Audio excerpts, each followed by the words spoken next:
Alright, hello everyone. Welcome to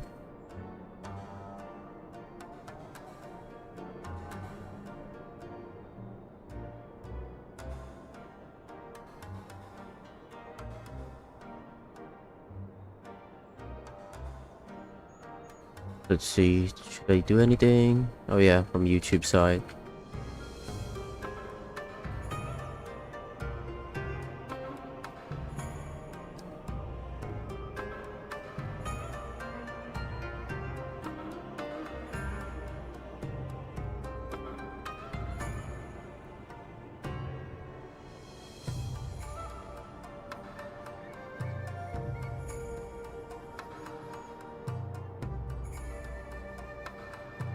Let's ping that one. Put it there.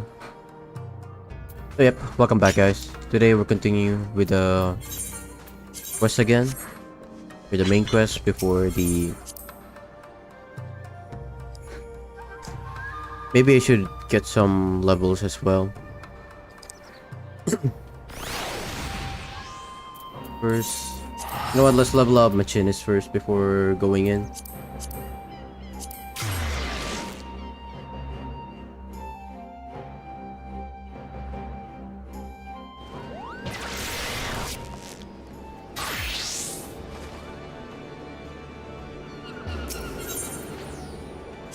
Put the Garuda on Berry.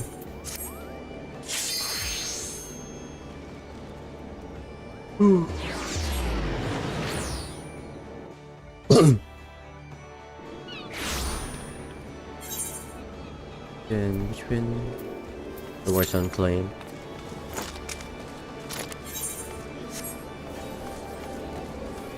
What's Chuck's doing here? Right, let's go to the Bugane.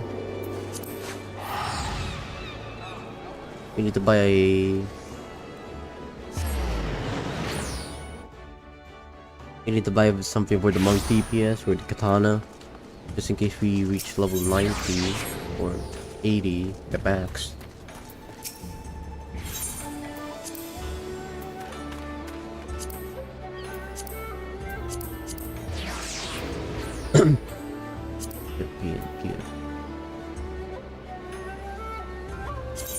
Majestic Samurai. Let's go to our Samurai.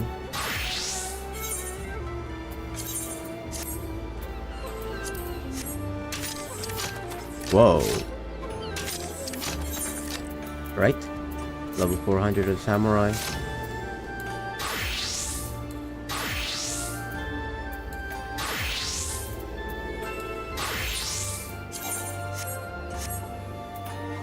Samurai should be edited to... Okay.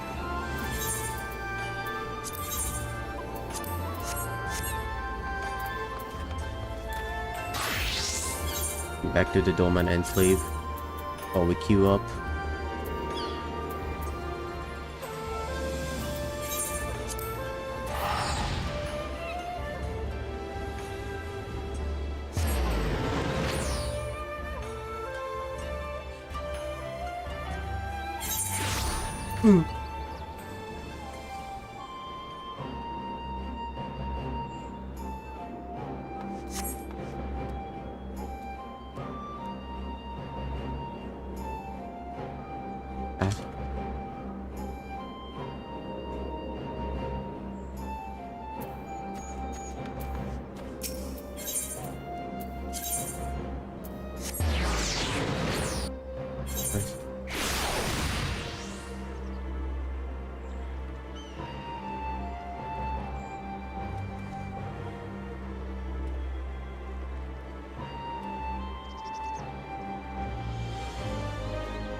Right, what do you want?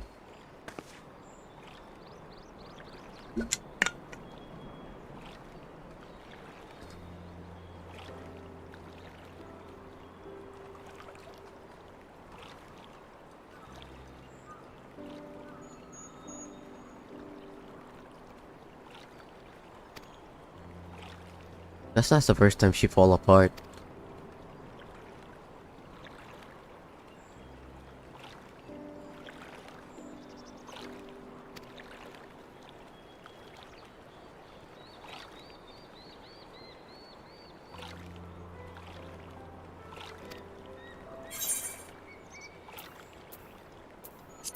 Yep, leave it to me.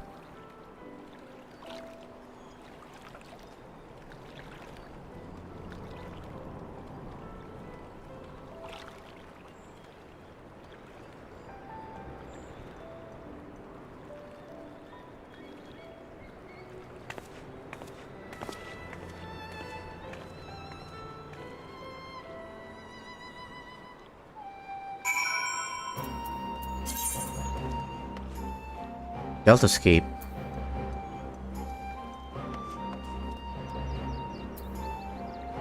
Well, it's all tank. What was? Back at Kian Khan again.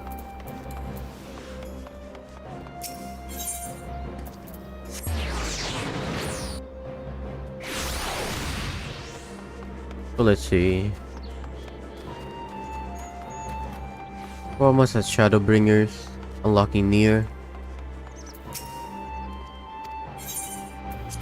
Get in there.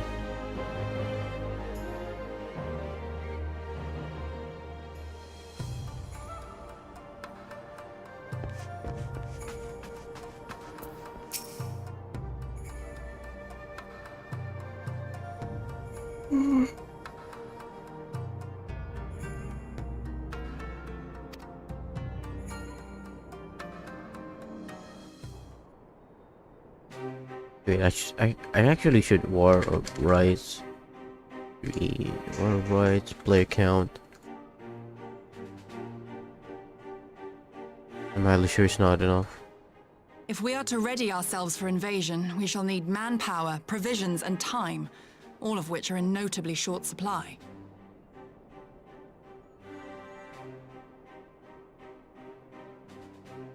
Candid as ever, you giddy. And correct, I concede. Fortunately, I have an idea.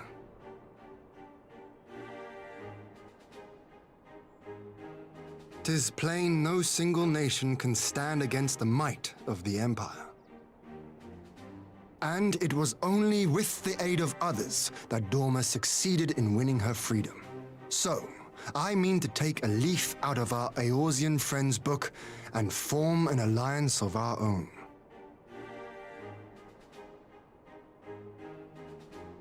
In addition to those with whom we already share an understanding, I would reach out to Hingashi and Suinosato, and further afield to the myriad peoples of Nangsha and Dalmasca.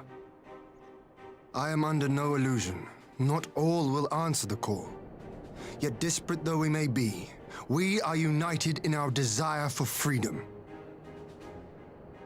If our neighbors could be made to see what is at stake, Ascian machinations and all, cooperation need not be so far-fetched a notion. It may even seem practical.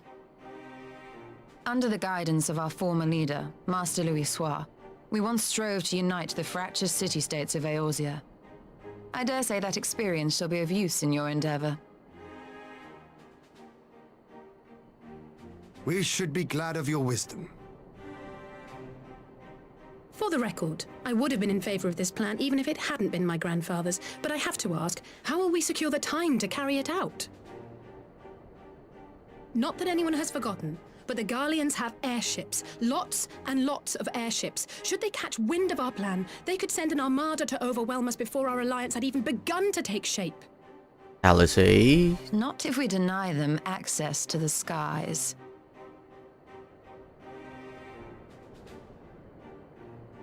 During our time in the Burn, the Warrior of Light and I chanced upon some Allagan ruins.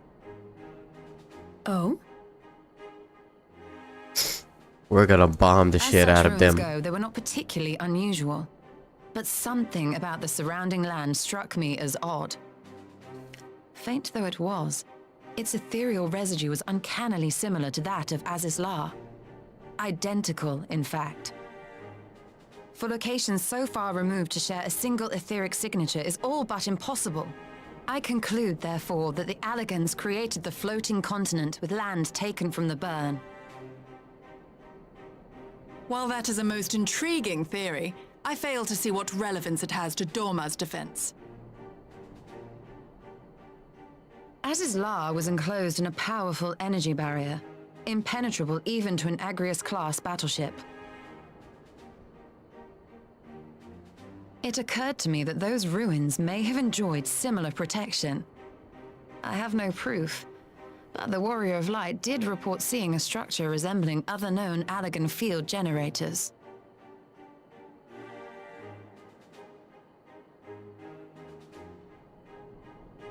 All right.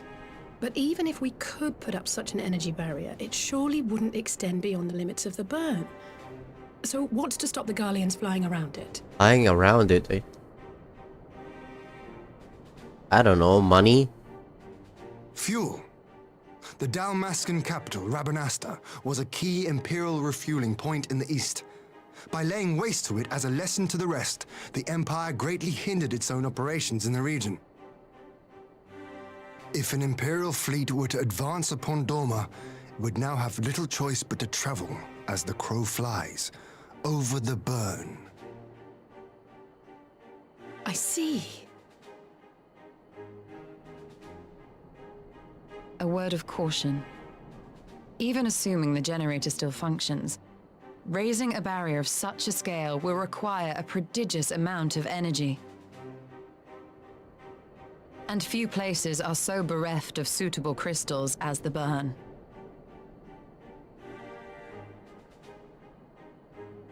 Unless you don't need it. A source of energy. Tell me, did the Allegans make a habit of launching things into the sky? Guns, cannon, bird. A curious question. Besides Azizlar, I know of only one other notable instance.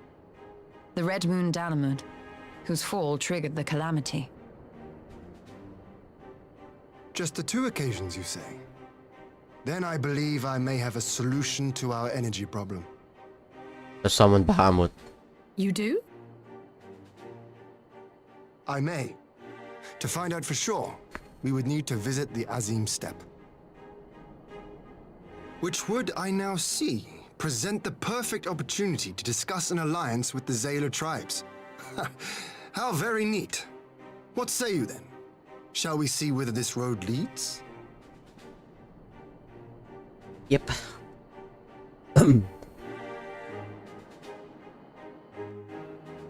So we're backing to Azim Steps.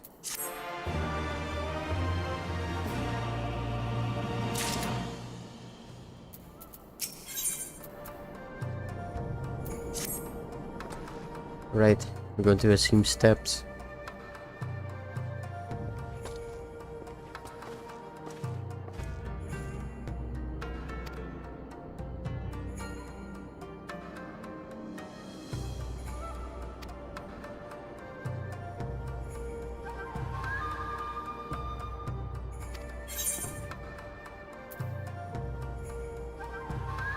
Up here in the burn.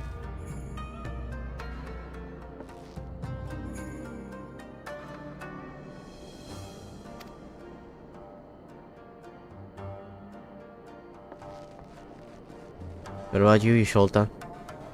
Oh. Right, we're going to the reunion.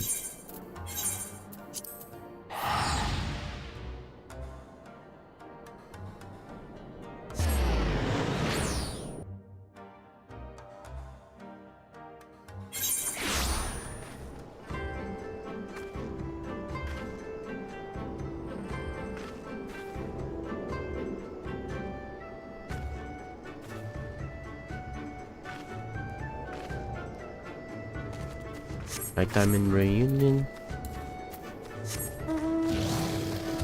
Gotta stop using this.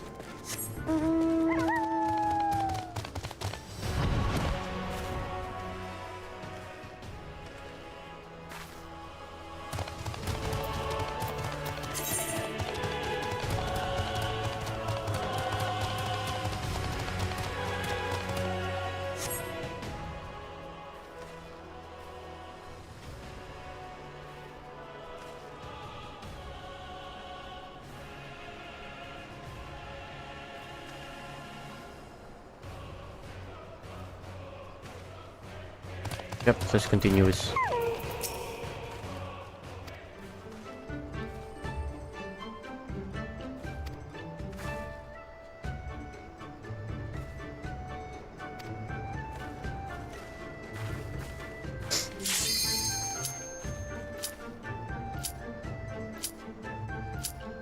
Bruh.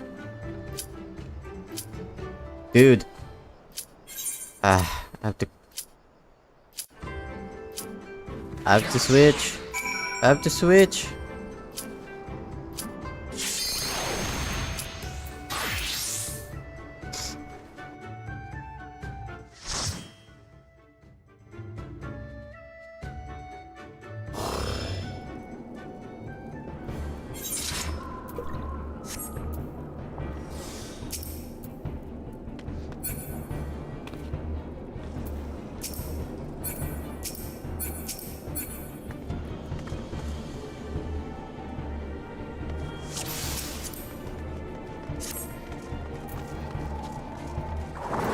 Oh my god, I'm under leveled.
Right, the first boss.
Let me guess, my robot's not even working.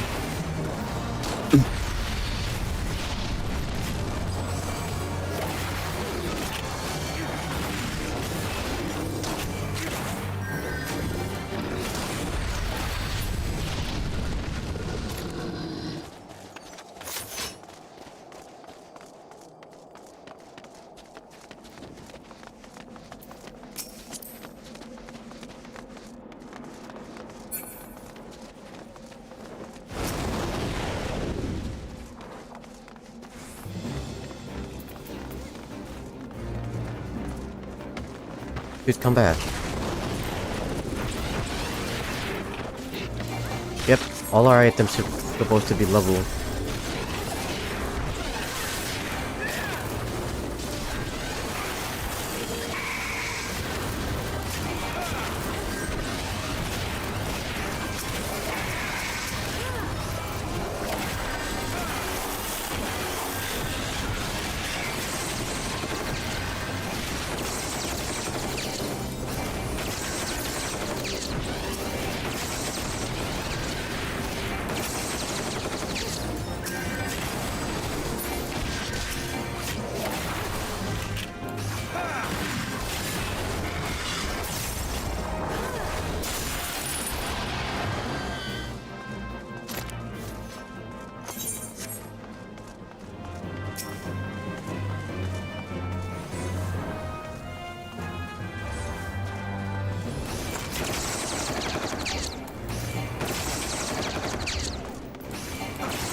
Fuck, I was lagging.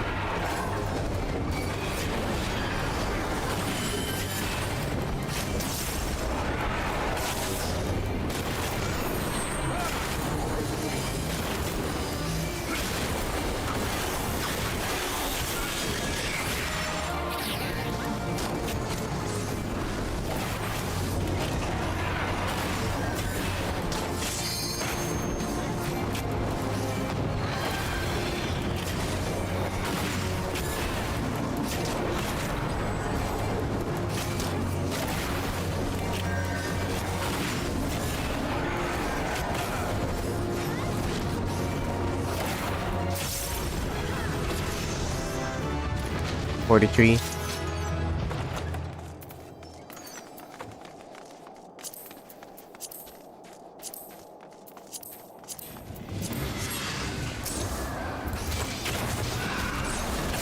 Bruh, took the vigils.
Hope, still 2 ads.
How?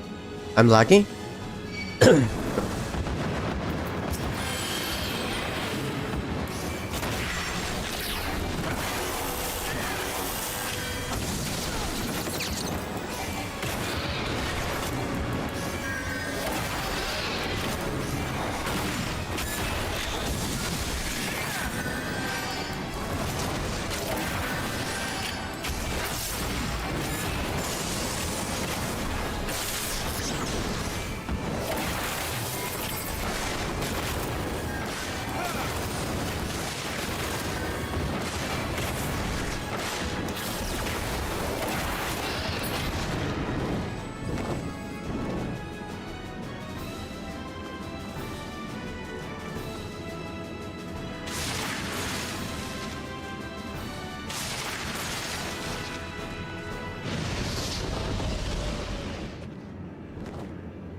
Oh, great. Right. Back at steep.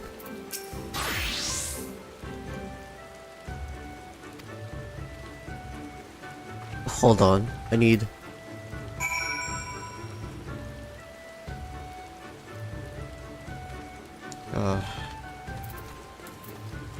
Ready.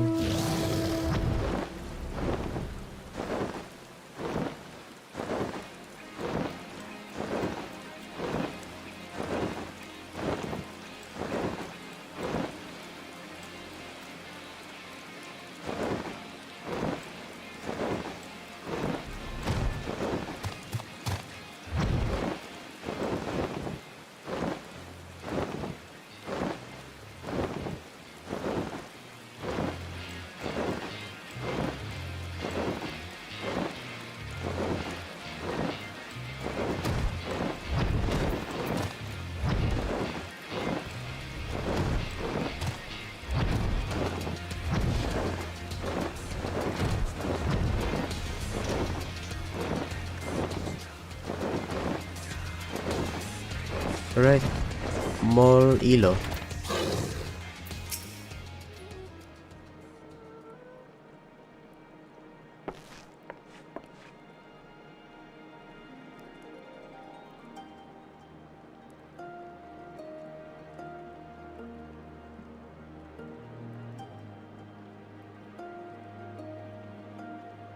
I gotta do something.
All right.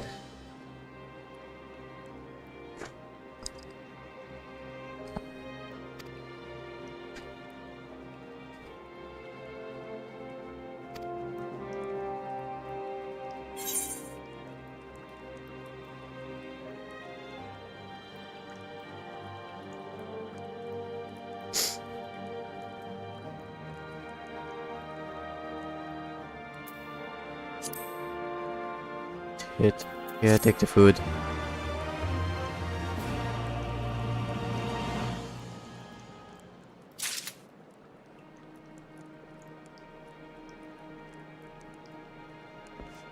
Okay, what? Something fishy the way it comes. Fish?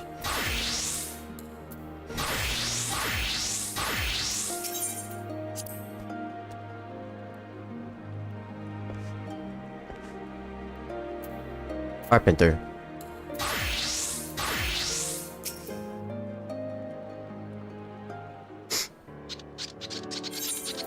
Oh, the Nazamu.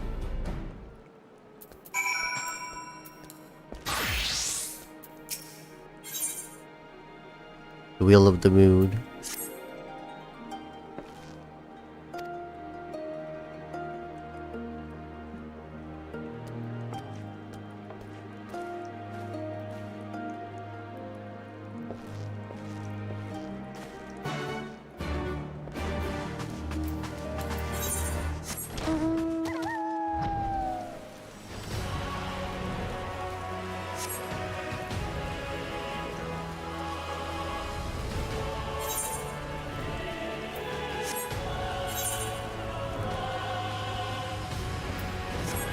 Whoa.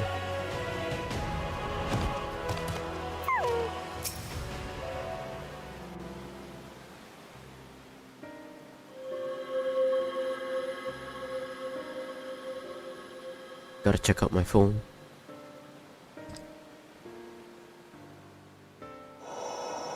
Such an abundance of ether. Are we in luck? We are. This is an Allegan artifact, most likely built to regulate the flow of ether.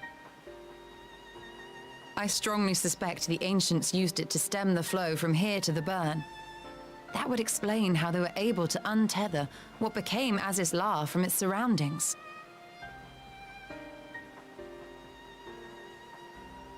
But were we to throw open the floodgates, the resultant deluge would surely be sufficient to raise our wall. And in restoring the flow, we may also restore life to the wasteland.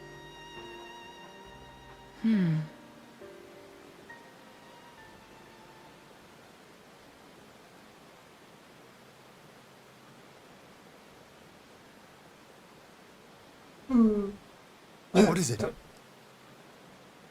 While the device itself harbors a surfeit of ether, the opposite is true of the surrounding area.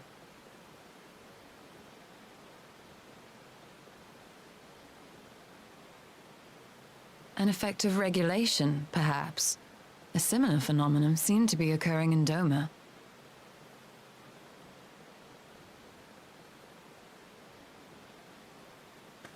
Whatever the explanation, the answer will not reveal itself here. We have seen what we needed to see. Let us return to Mol Ilo.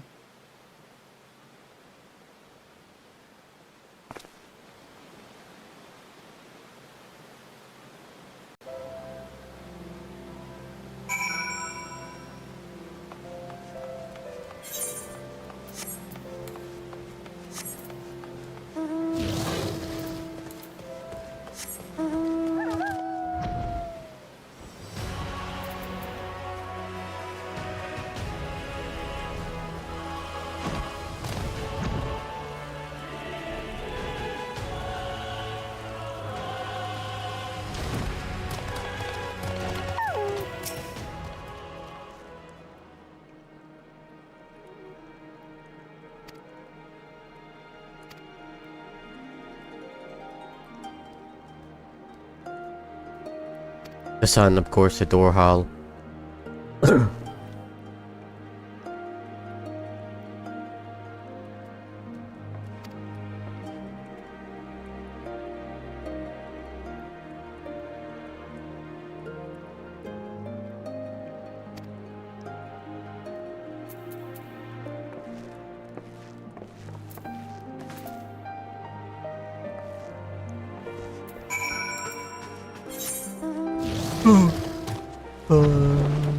Okay.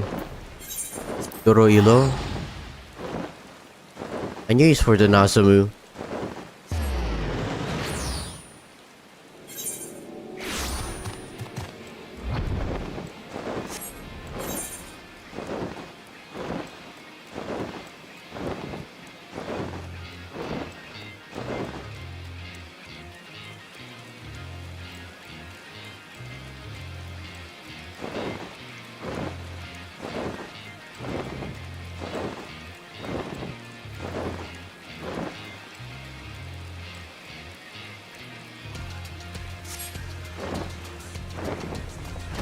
Now we're back to discussing with Shadu.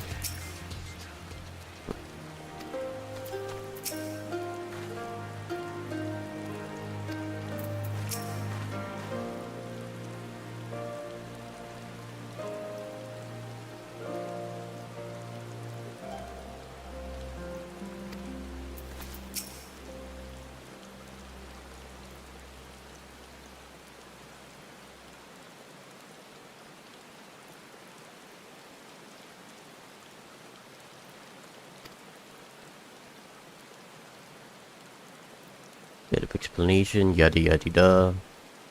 Form alliance.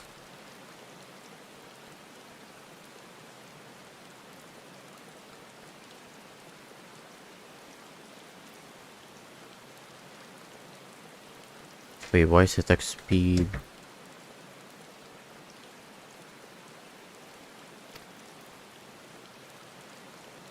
Enhances us? I guess so.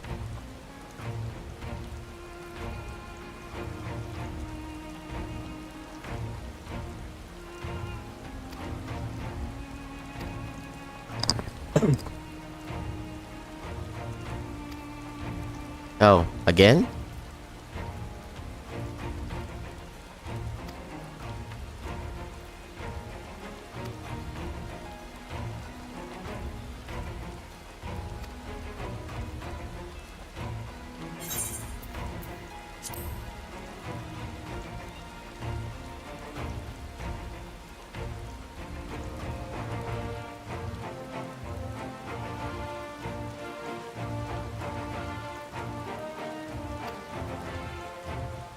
We're gonna have a bit of a short battle.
Yes!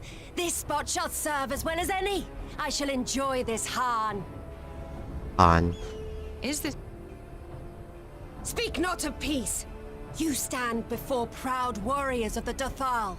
In the heat of battle do our souls burn brightest. We lay low the strong that we may rise higher.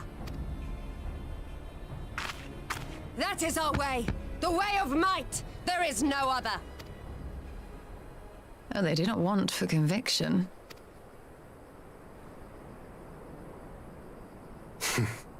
Indeed. It's what makes them such dangerous enemies. And such useful allies. Enough talk! It is time to fight! Bruh.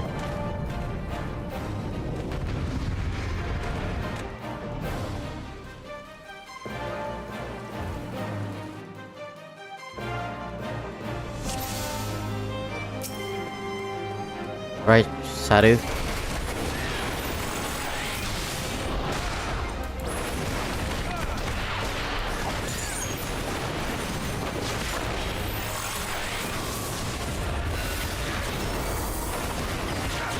Wait, is that it?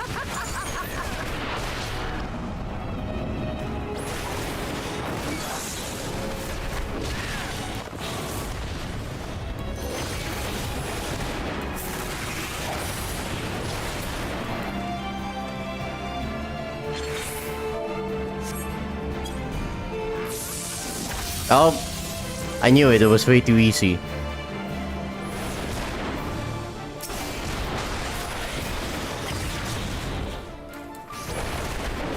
In death do our souls sing!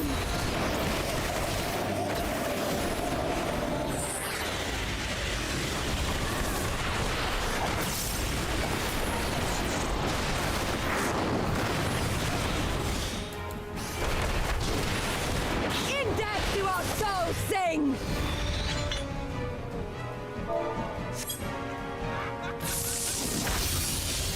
Again?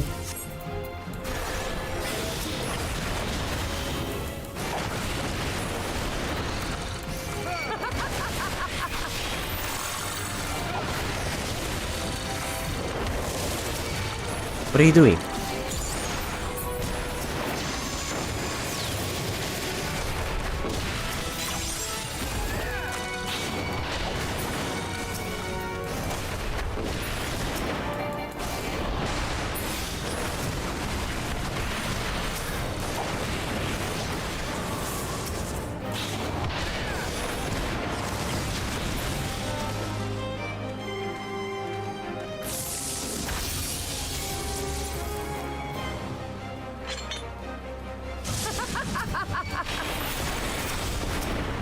Ah, great.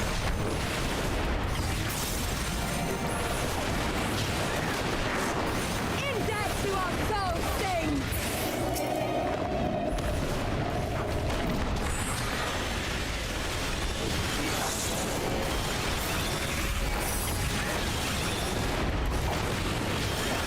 In death do our souls sing!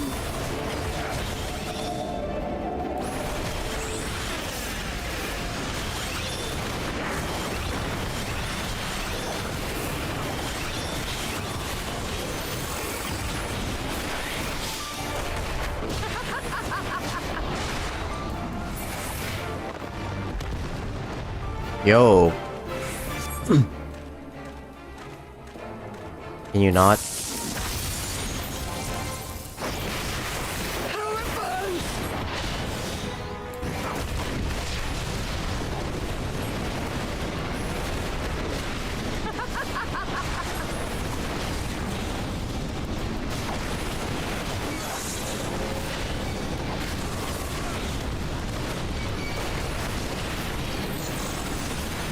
In death do our souls sing!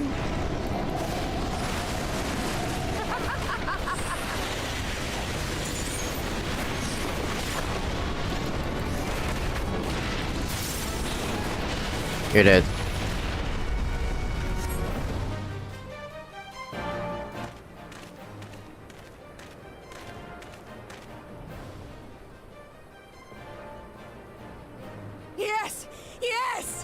Not since the Nardum has my soul burned so!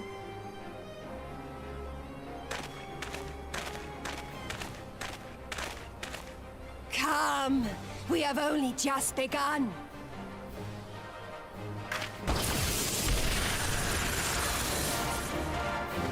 Enough! You were not granted leave to set the steppe ablaze. Bruh. Oh, he's seeing me next. Well, well, the sun has come out to play. Be gone, Moonstruck Oranir! I am busy! Fool of a Dothal! Have you forgotten the face of your master already? The sun will never set! From his seat on high, he reigns over all, now and forever.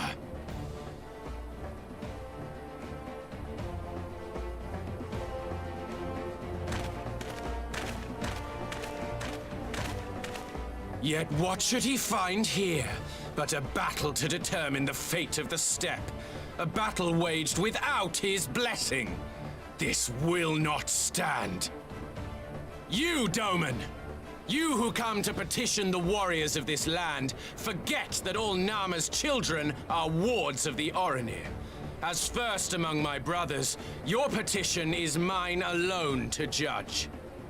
Oh, shut up.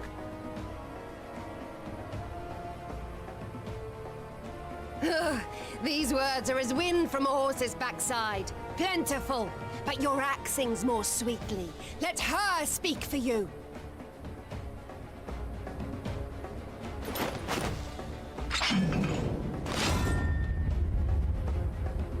Insolent child. You will learn your place!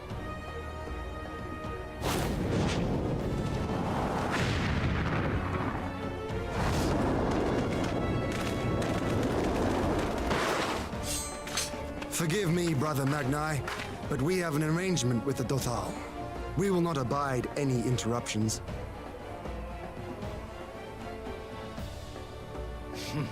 So be it. The sun will pass judgment on all. Daidakul, join me.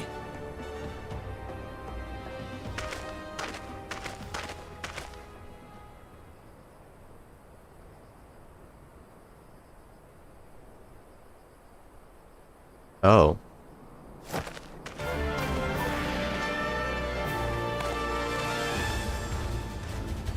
Another one? The sun is in good company. We may dance alone.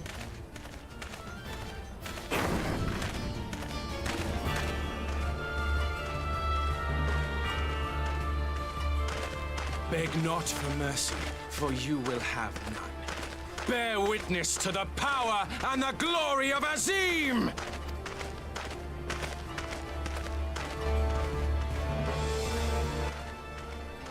Constantly at each other's throats like rabid dogs.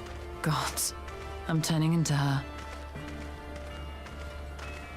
I have not the patience for this, but if we must fight, let us at least be brief.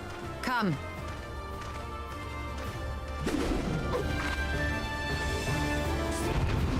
Oh? More? Magnite, what? Oh, another.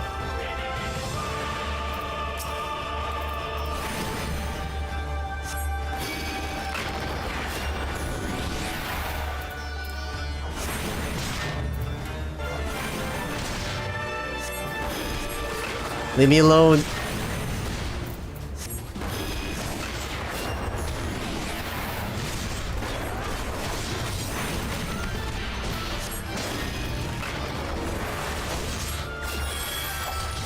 What the hell? Kill or die!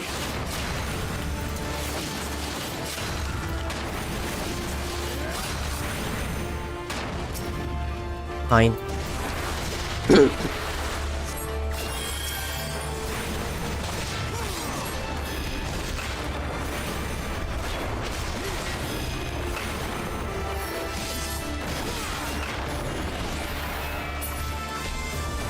Bow down before me!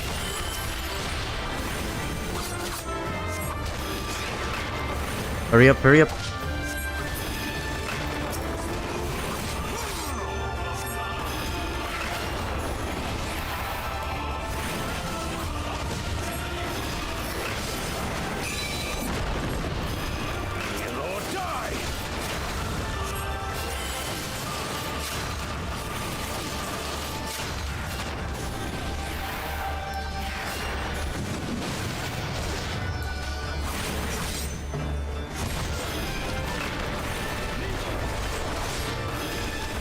Mark well and learn.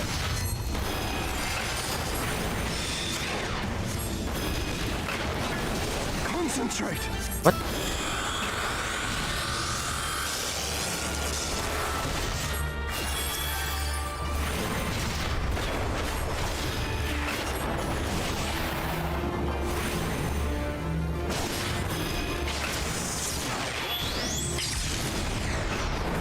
Heal or die!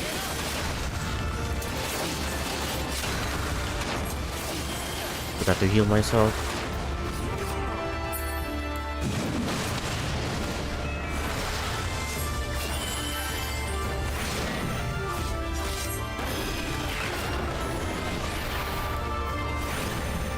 Bow down before me! Mark well and learn.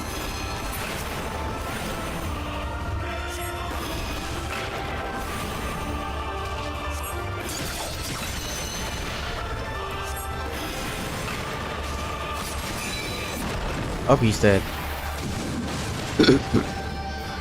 Kneel or die!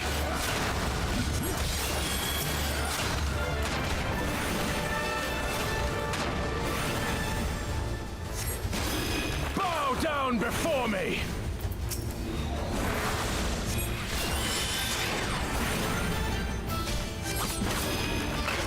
Tremble before the sun!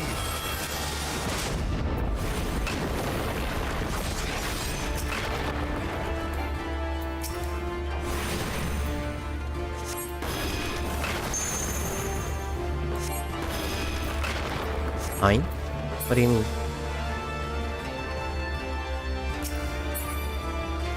Let us be about it.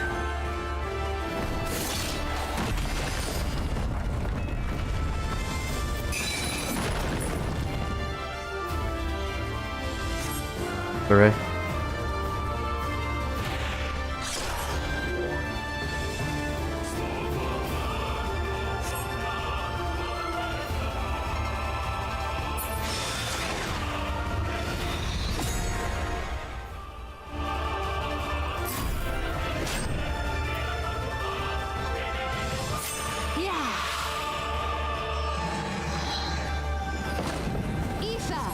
To me.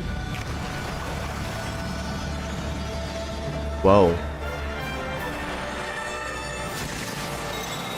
Have at you.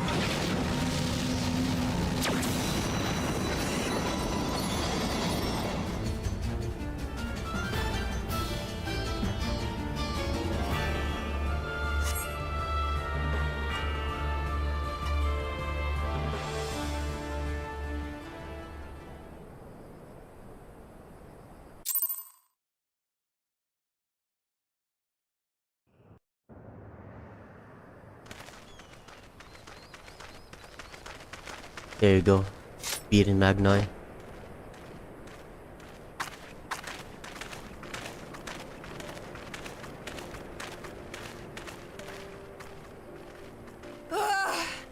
Never have I felt such bliss in defeat. 'Twas a battle to burn soul and flesh to ash. We Dothal will lend you our strength as promised. Narma's power is yours to wield.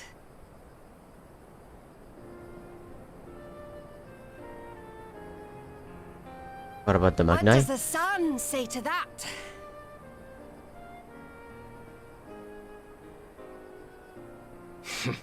The sun is not driven by base motives such as yours. But they have been judged and found worthy.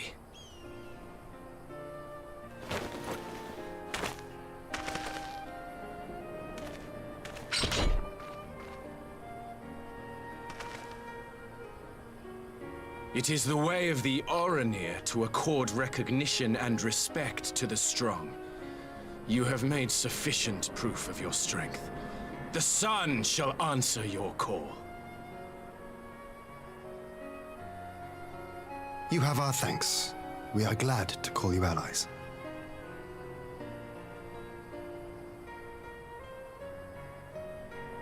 You? By what are you called?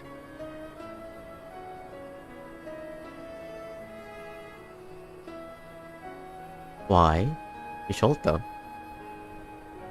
Ishtola. Why? Ishtola. I call her Isholta. Are you my Nama?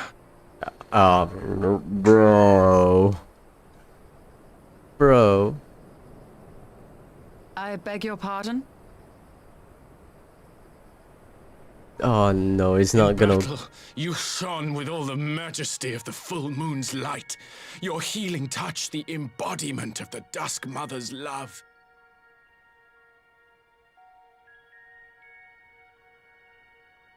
Long had I wondered if my Nama might not be a woman of the steppe. Beholding you, I am all but certain. Nope. Nope. You're not. Now, look into my eyes. Could it be? Could you be? No. She's blind. She can't even see. I am not interested, little son. Try again when you've become a man. No, little son, bro. Little?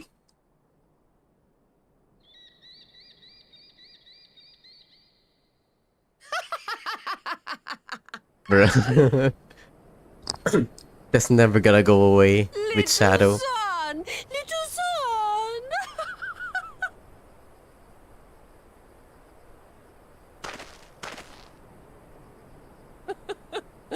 Does it pain you, little son? Mocking her. Crave you salve to soothe the ache, fire to sear the wound in your heart?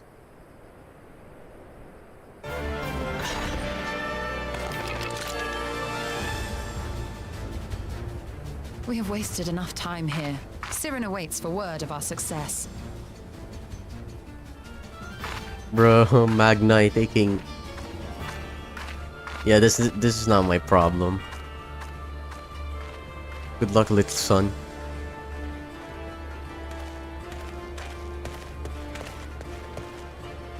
Jeez, and he has more energy to fight again.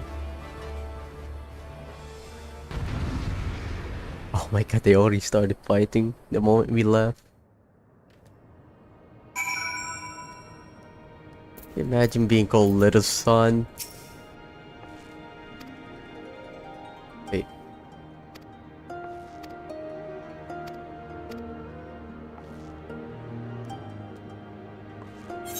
Oh, yeah, I want to check your reaction.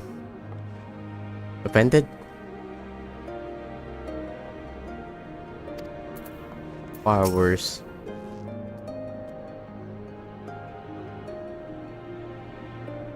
Cannot. Bro. He tempted fate with that. He tempted fate.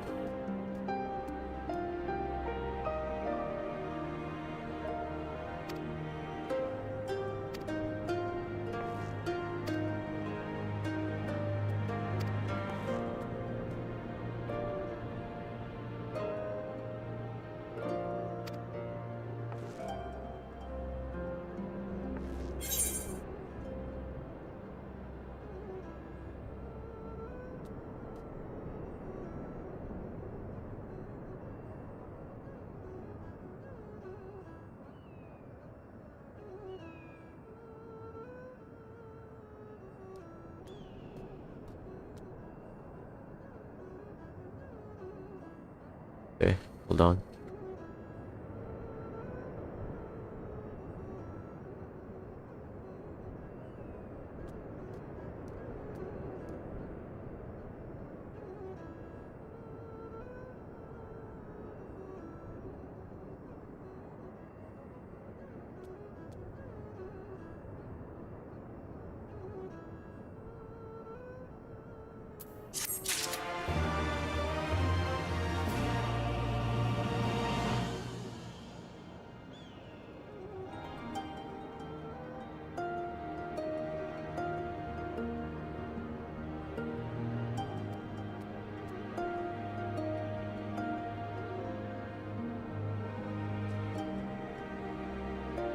Right, back to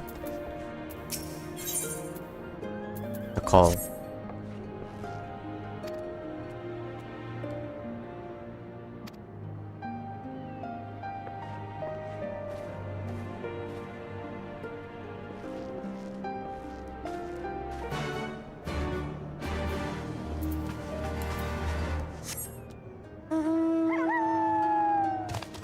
Yet again, we're back doing the usual. Do the crooked coin. That was really embarrassing moment for Magni. Being called Little Son.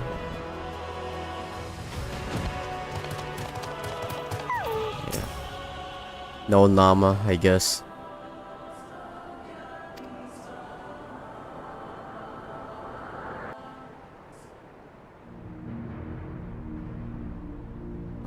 God.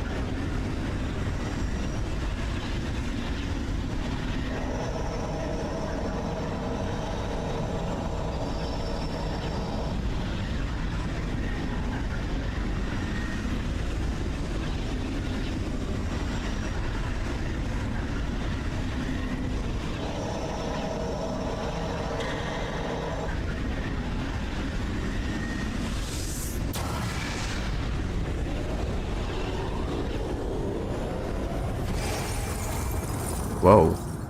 We have...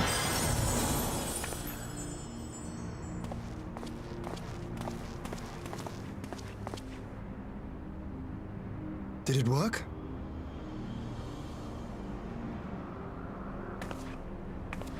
It did. Ether may flow freely to the burn once more. Oh, nice.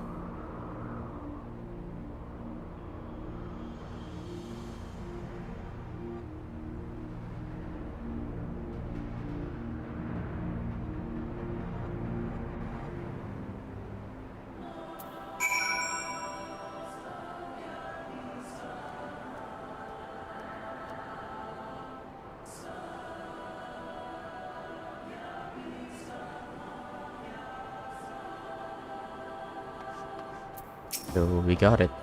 Revive the power.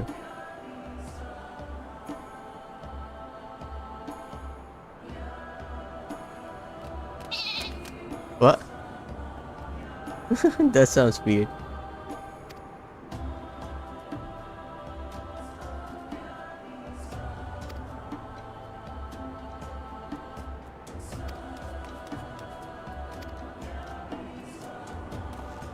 Wait a minute, are you skipping the cutscene?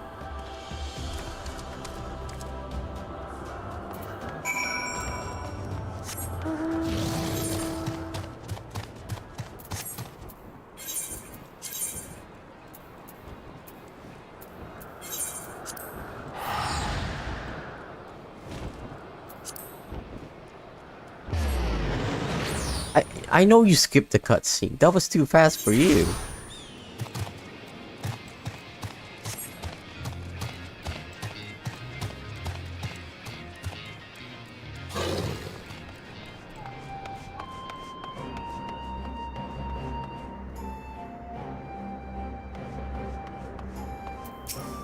Oh my god, we're racing.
Action.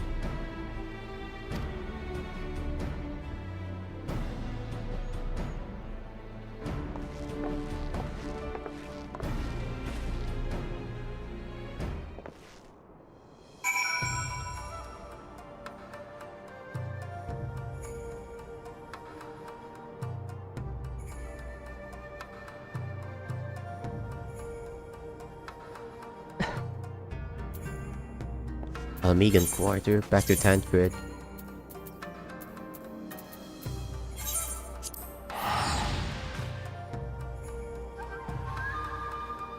Oh god.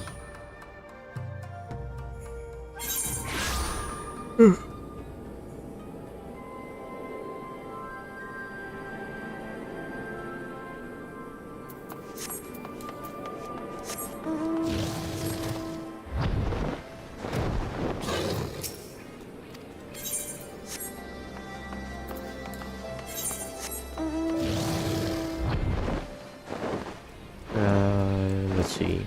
It's a bit too early for the snack. Fly up.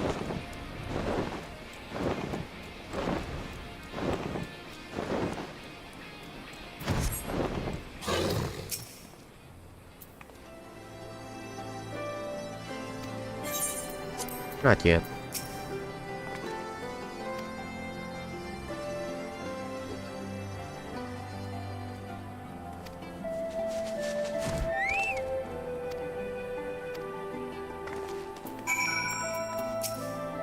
Hey, don't skip it.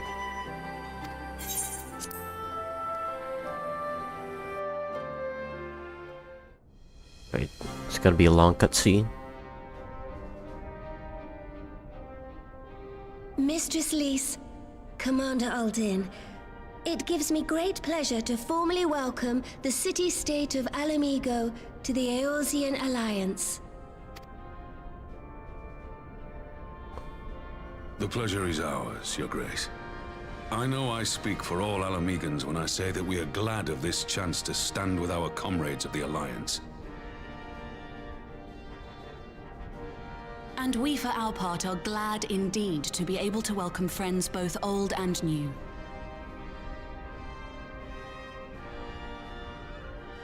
Lord Hien of Doma, at your service. Pray, accept my heartfelt thanks for your generous invitation. Nay, 'tis we who must thank you for journeying so far. And 'twould be remiss of me not to acknowledge the part the Scions of the Seventh Dawn have played in bringing all of us together. In times of great unrest, you and yours have been our constant companions, without whom we would not be here. With apologies to Lord Hien and Mistress Alize, it occurs to me that we have not gathered in this way since that fateful day in Uldar. The day I lost my arm and my freedom. As I lay in my cell, never did I dream that I would one day be given the chance to represent my homeland at this council. I would not even be alive had you not plucked me from the jaws of death. You, Yugiri, and Alphino. Would that the lad could be with us.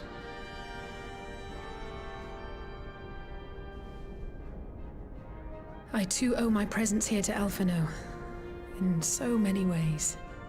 Until such time as he returns, I mean to carry on his good work as best I can.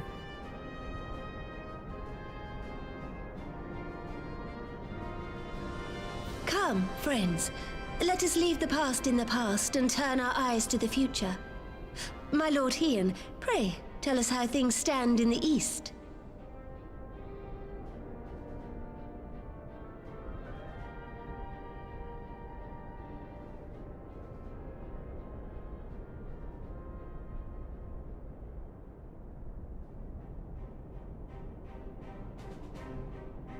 Having heard the rumors of dissent in Garlemald, I dared to dream of a peaceable solution.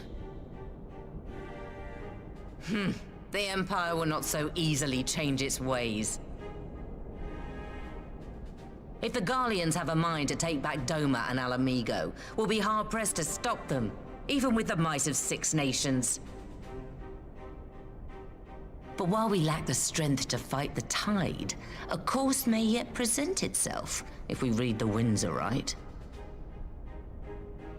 The winds suggest but one course to me. One which leads from the sea unto the river and thence to the source of all our woes. The Ascians.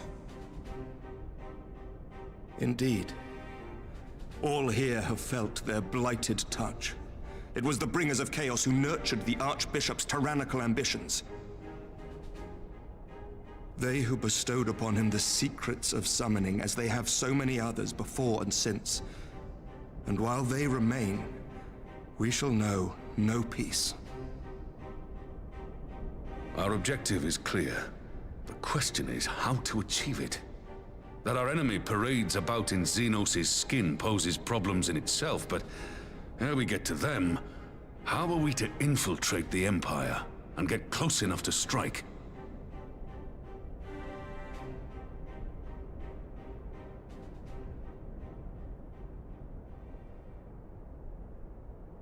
While I see the wisdom in targeting the Ascians, an assassination attempt on Garlean soil would do little to aid our cause, even were it to succeed. It's time we used our enemy's preferred tactic: subterfuge. You have an idea? Speak your mind, Master Thancred. None here know the enemy better than the Scions, and you mayhap best of all. Whatever it is you propose, we will give it fair hearing. On that you have my word. Very well, Admiral. My proposal is thus. We dispatch the shinobi to Imperial territory. There, they sow the rumor that the Crown Prince perished in the battle for Alamigo, and that the man parading around is in fact a corpse inhabited by a servant of darkness.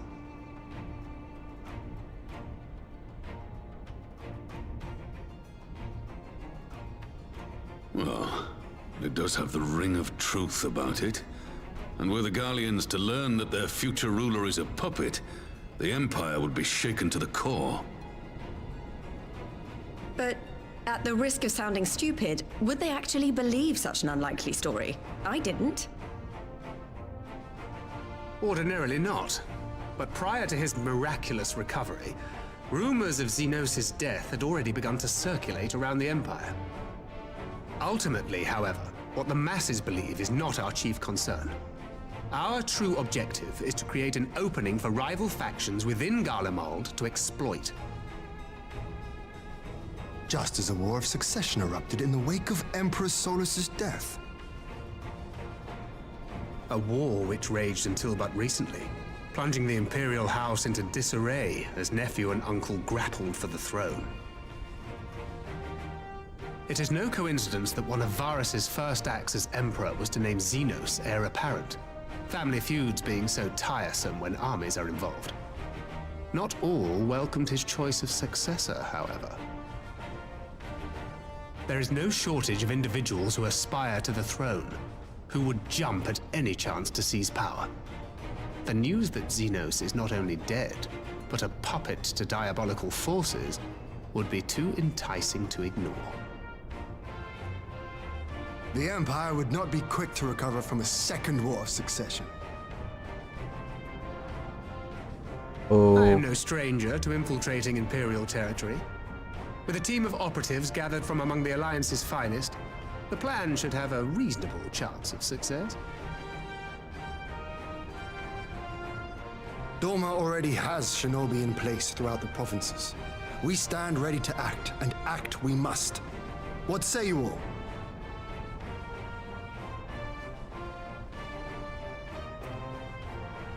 I'm for Master Thancred's proposal. We shine a light upon the Ascian and test the Empire's unity. 'Twas his plot that scuttled Doma's negotiations, was it not? Why then, if we can eliminate him, there may yet be a chance for peace. Let us wage this war of subterfuge, that we may one day lay down our arms. Gods know we never will while the Ascians remain.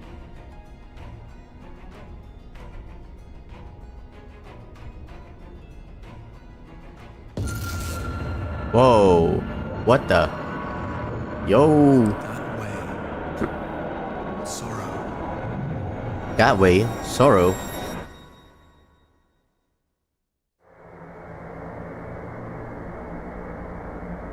This is not here field thing. This is that way sorrow. History must be changed. I don't understand. Ahead looms a calamity. Ahead looms light, expunging all form and life. Twin dooms only you can forestall. Only you. What's the matter?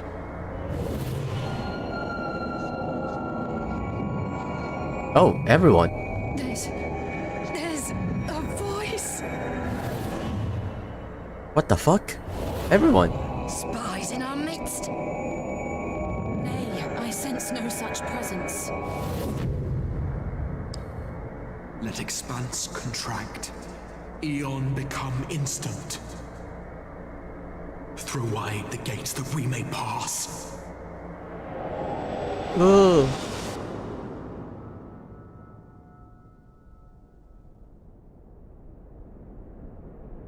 This is all of the science are affected.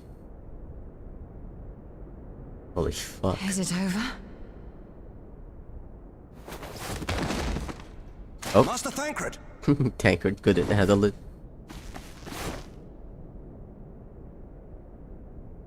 12 for Fend. Bear him to a private chamber. Have every healer make ready. Swiftly! What on earth happened?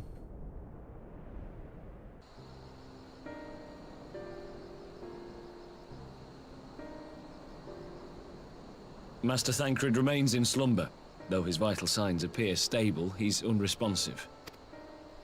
What could have done this? And why just him and not the others? I'm afraid we could not identify the cause, my lady. Our examinations revealed no wounds, nor the presence of any poisonous substances. Gods, that only makes it worse. You're to let us know the moment there's any change, all right?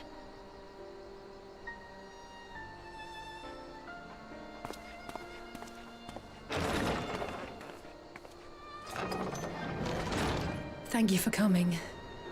Knowing Thancred, he would apologize for being otherwise engaged at so crucial a juncture.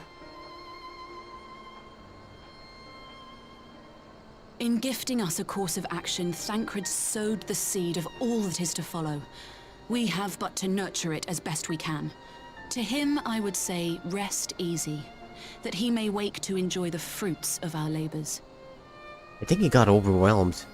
Now, the matter of the mysterious voice must not be forgotten. Will you tell me exactly what happened? Different of here, feel, Isaiah think, and I heard a voice voices. moments before Thancred collapsed. It was accompanied by a severe headache, as if something were clutching at our minds. Did you experience the same thing?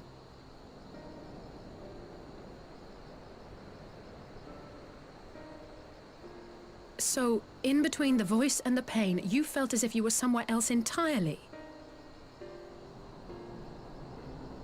Somewhere dark. Your testimony confirms my suspicion. That which you experienced was, I believe, your soul being plucked from your flesh. Called. What?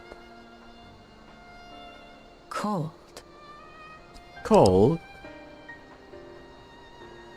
I myself examined Thancred. He has no soul. Reach out as I may, I could not sense in him the spark of life that is his soul.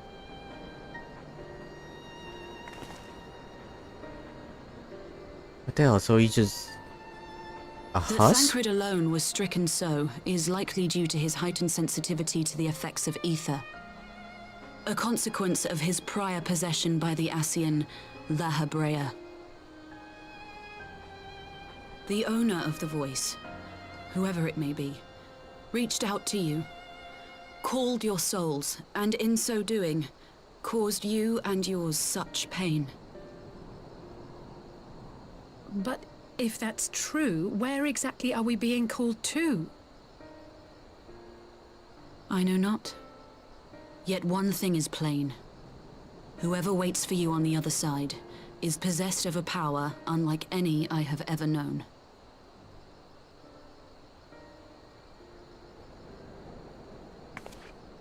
Forgive us, Lys, but may we leave Thancred in your care for a time? As if you had to ask. I may not be a scion anymore, but I'm no less a friend. Don't worry. I'll see to it that Thancred's well looked after. Just focus on solving this mystery, all right? Thank you, Lys. As the Elder Seedseer says, 'tis no ordinary individual we are dealing with. Nor can we discount the possibility of Ascian involvement. Whoever or whatever is behind this, the sooner we find out, the better.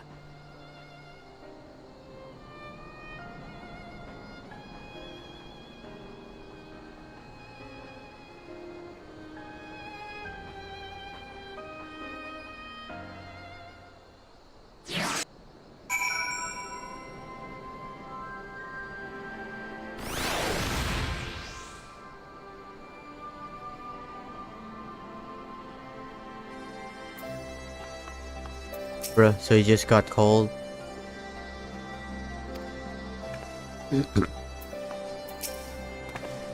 Anyone?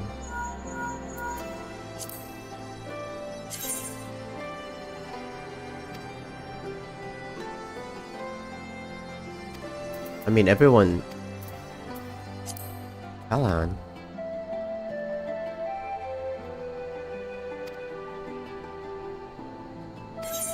So everyone got affected. We got new emotes. Get all special.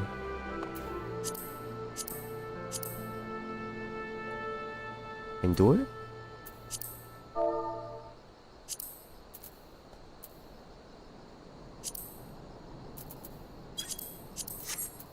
Let's have to open it again. Special, water, endure.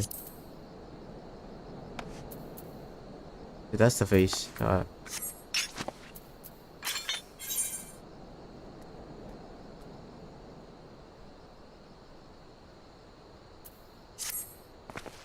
Going back to the waking sand.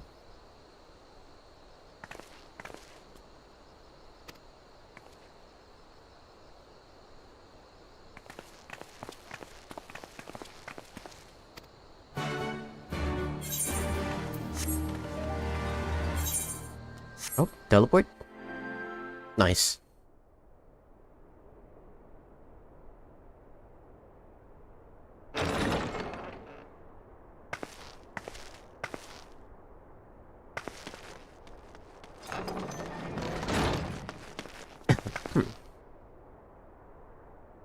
Urianger! Gods, it's good to see you. Would that our meeting were under happier circumstances. I judged the voice sufficient cause for concern even before you sent word of its effect on our comrade.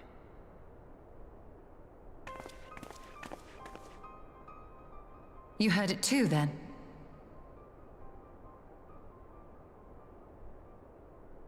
Aye. And all but certainly at the selfsame instant. Alas, pained as I was, I could make little sense of what few words did then reach mine ears.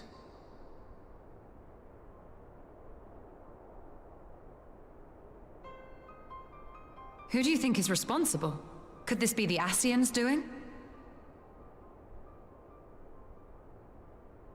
That I cannot say. Not when so little is known. Ere I indulge in speculation, I would examine Thancred with mine own eyes. To Alamigo, then, without further delay. One other thing. During my visit to the Far East, I observed a strange phenomenon. Thou referrest, I presume, to the localized reduction in etheric density. Well, that spares me the trouble of an explanation. Yes, I noted precisely that at two apparently unconnected locations. I take it the phenomenon is not limited to the Far East. Indeed not. Of late, our agents charged with surveilling the beast tribes have spoken of little else. In every corner of the realm, they tell of places in which the ether hath grown thin. Naturally, my suspicions first turned to primal activity, but the areas thus affected betray no evidence of summoning. I must confess to being quite perplexed. If the same phenomenon is being observed in multiple locations on opposite sides of the world, we may safely discount regional factors. Needless to say, this warrants further investigation. Indeed. I shall make it my task to... Another one? Here. The voice. It calleth to me once more. Feel. Think. Rink. Oh. We're gonna lose him. We're gonna lose him.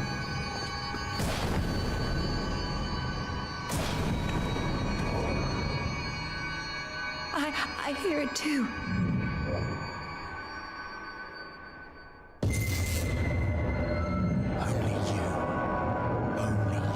Oh, no, do not do that.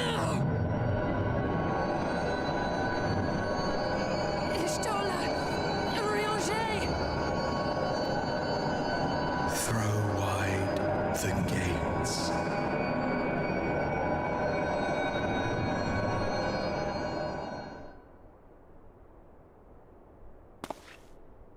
I'm alive. No.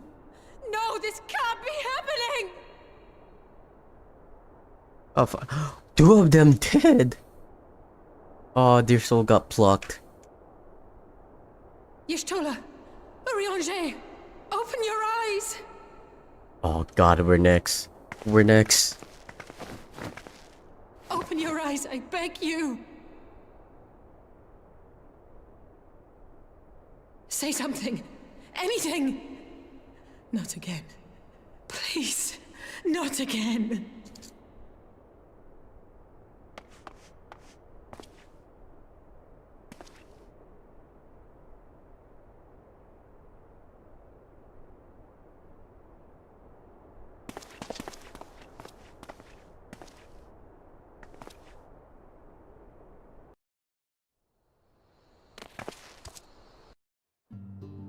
Dude, everyone's knocked out. What do you mean? You're now handling the Scion.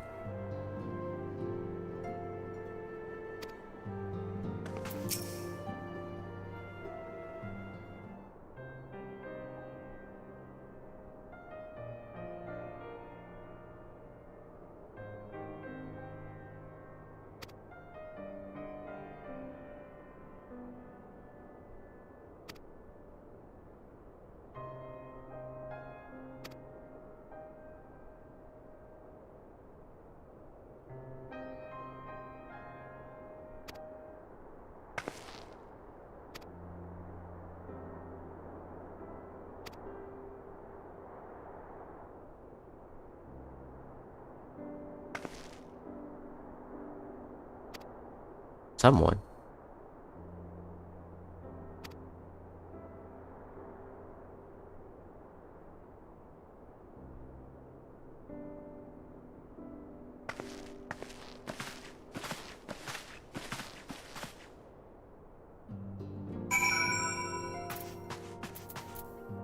What do you want with Lim Salaminsa?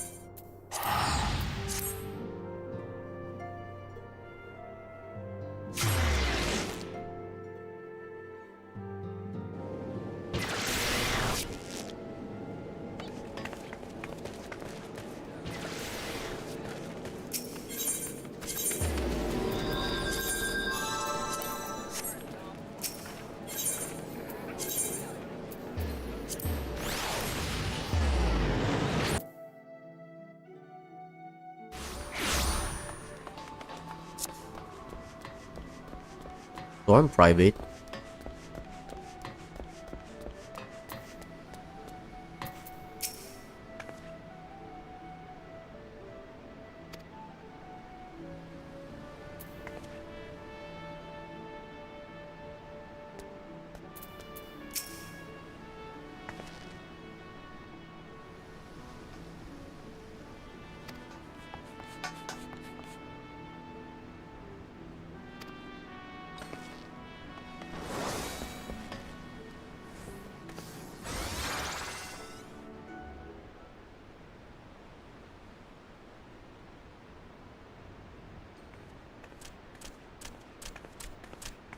Oh, no way.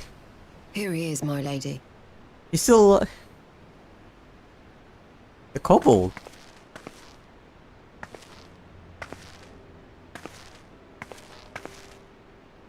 Are you? Gabu, it's been too long. Oh, he's still mind broken.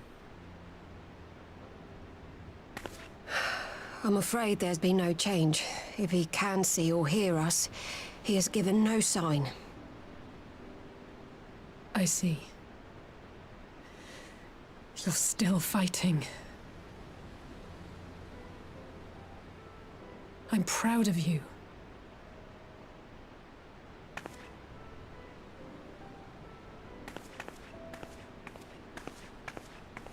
We promised that we would come and visit you together, didn't we? Alphino and I. I'm sorry that we haven't managed that yet. But you have me. You know, with the three of us like this, does it not remind you of that night? Of the stars beyond count twinkling in the heavens? I was feeling pretty low back then. Powerless. But I knew that my brother was close by if I needed him, and that the others would be waiting for me back at the Rising Stone. Not like now.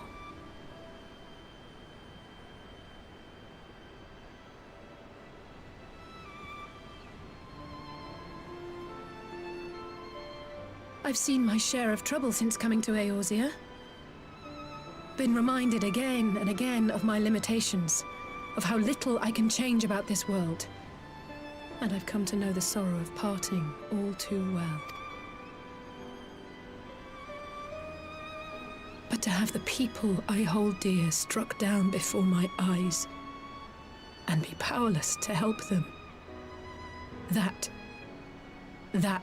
I cannot bear.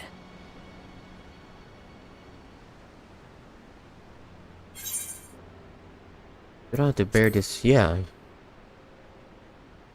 I'm still here. And the others, if they're still alive.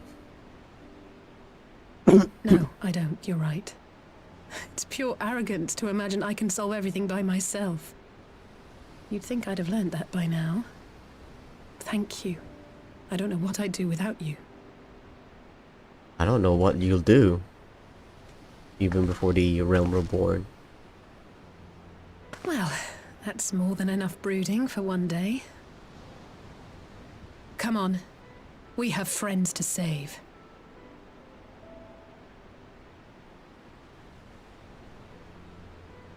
Oh? Gabu?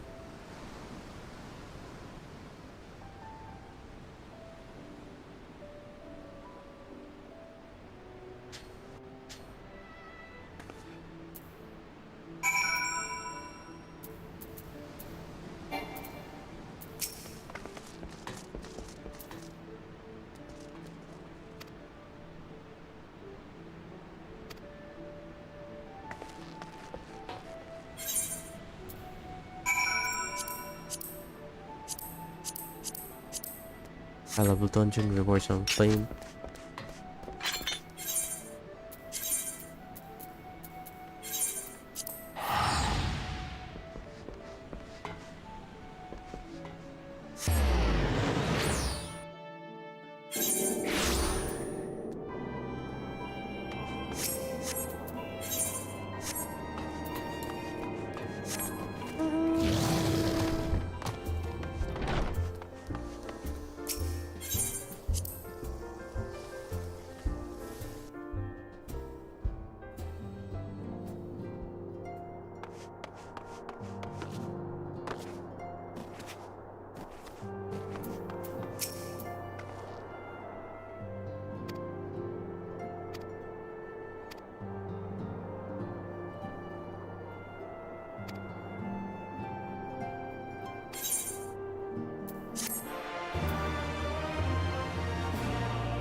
Meanwhile, what?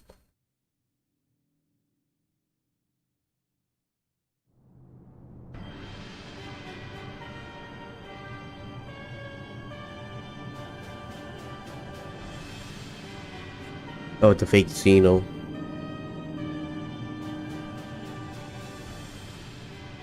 The Populares no longer present an obstacle.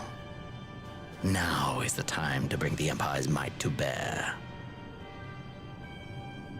A word from your Radiance is all it takes. But one word, and the Imperial army will fall upon Alamigo as a pack of bloodthirsty wolves and tear that feeble nation apart.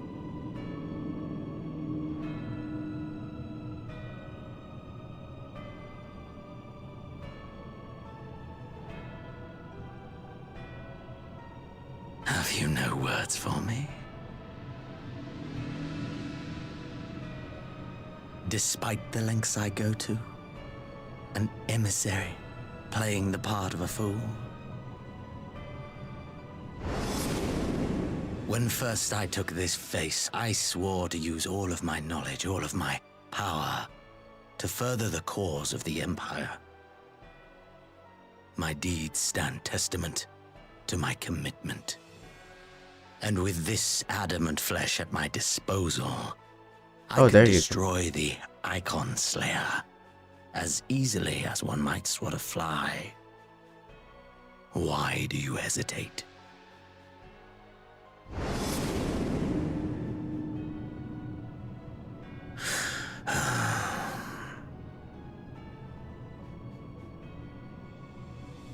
Our enemy is resourceful. Though victory is certain now, it will not remain so indefinitely. Deliberate if you must, but be quick about it. We'll speak again when you have unburdened yourself of doubt. Until then, I take my leave. Father. Faker. You're fake.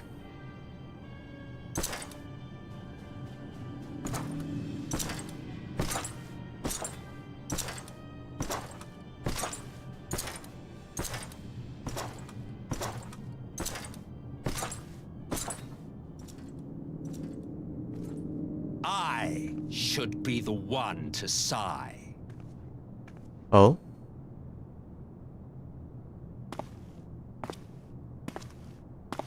I played my part to perfection. I had earned my rest, and then, thanks to La Habrea's crowning act of idiocy, our favorite emissary sees fit to summon me back. Who? Elidibus was ever a warrior. A most tiresome trait, would you not agree?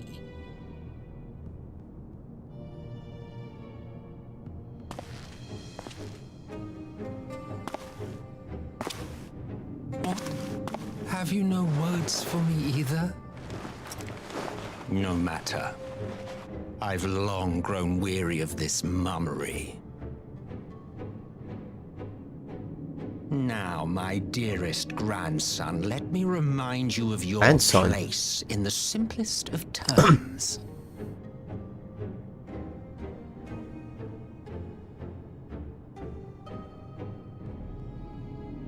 You do not make judgments, you administer How them. you do? Swiftly He's younger. and to the letter. He's young? Naught else is your concern. Elidibus may be an insufferable bore, but he is no fool. His choices as emissary seldom err.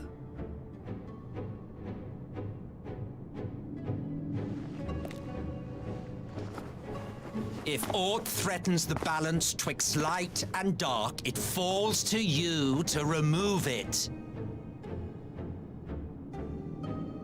Be it by your own hands or by your armies, you have ample means at your disposal.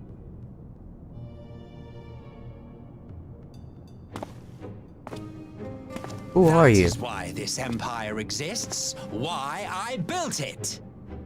He's alive? Oh dear. Have I touched a nerve? You always were an easy one to read. I pity you, I do. As they say, ignorance is bliss. And I know how much happier you would be not knowing the things you know. The Founding Father was an Ascian, and he created the Empire solely for the purpose of sowing the seeds of chaos.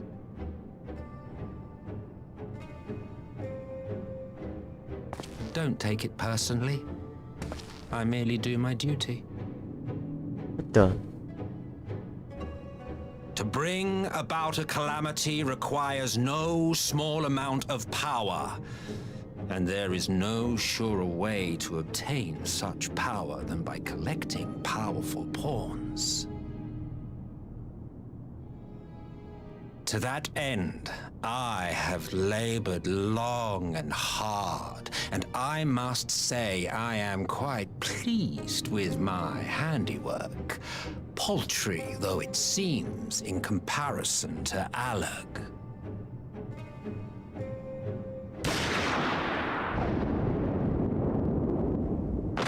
What the fuck? He's dead. You fiends are overfond of your own voices. What the? Mark me, Ascian. Man is the master of his own destiny.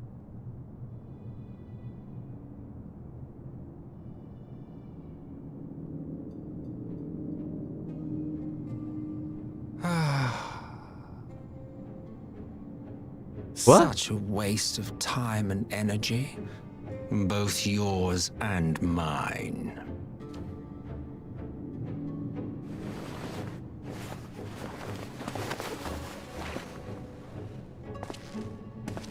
Lest you forget, you are Emperor now. If you wish to spout drivel about man's destiny, save it for the masses. It will serve to give them a sense of purpose, and you pliant pieces for the game.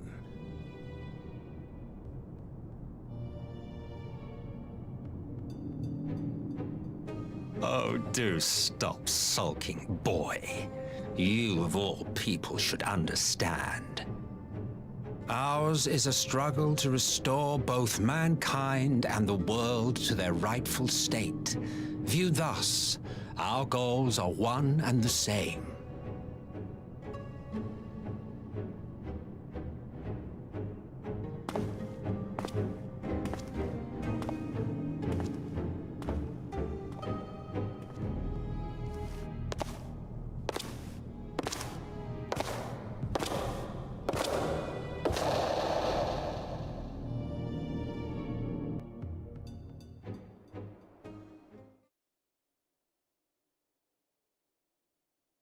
Oh, somewhere in the Empire. Alphalon.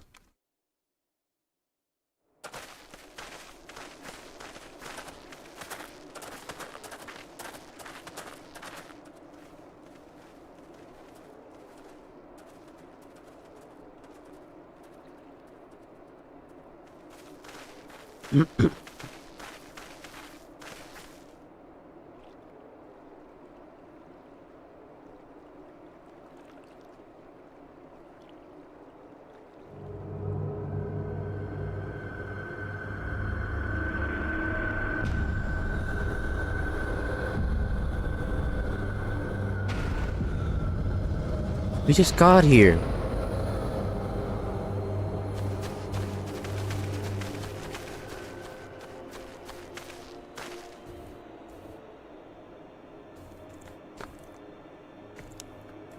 Poison.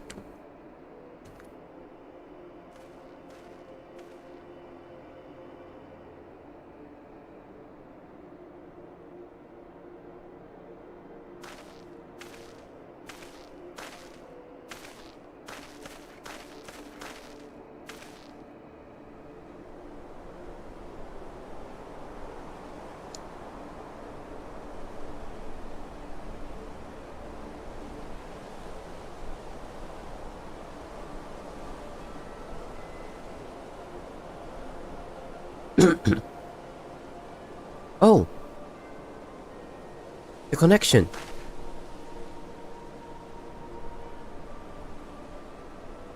It was gonna be relevant.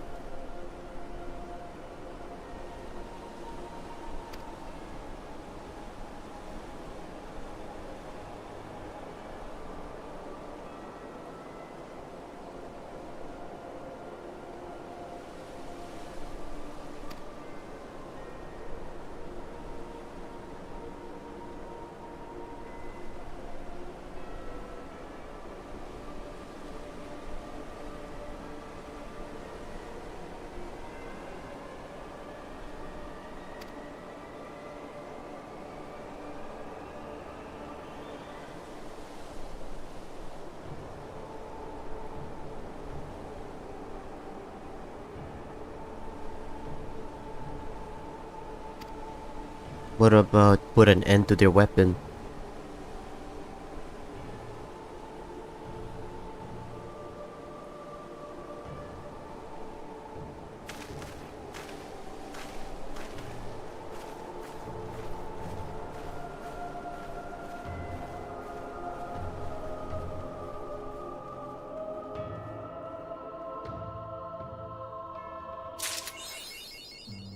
History of Violet.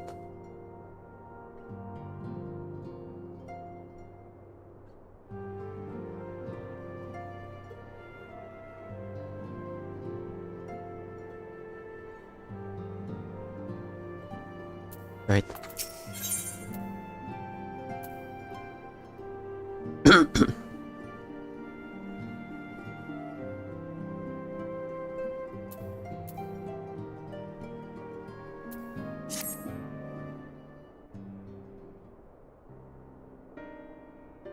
I'm glad you've come, though I'm afraid there's little in the way of good news. After you left, we reached out to both the Alchemists Guild and Stillglade Fane and attempted all manner of treatments. But the results were always the same. Whatever the answer is, it's not alchemy or conjuring. Why did it have to be Y'shtola and Urianger and not me? Out of all of us, they are the ones who could feasibly have solved this puzzle. And Elfino's still missing. God, it's all going wrong. Where do we even start? A grave situation indeed. Might I be of some assistance? Oh, Kral's back.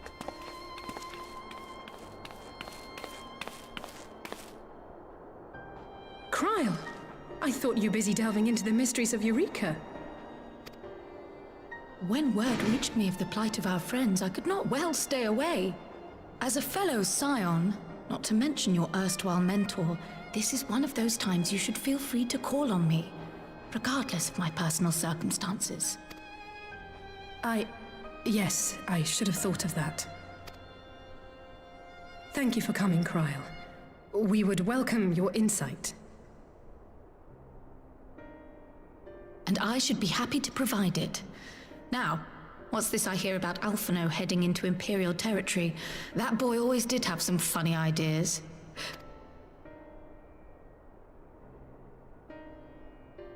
My life's goal is naught less than the salvation of this star. Bruh.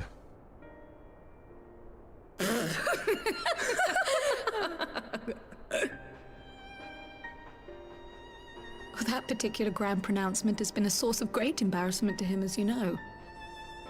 But the fact of the matter is, he meant every word and has lived his life accordingly. Yes, he remains altruistic to a fault. But I'm worried he was too fixated on his goals to see the dangers, as has happened before. You needn't be so concerned. Though his values remain the same, Alphino is not the blinkered boy he once was. Slowly but surely his eyes have been opened, thanks to a certain someone. A certain someone whom he'd be mortified to learn had heard about his little speech. Mum's the word, eh?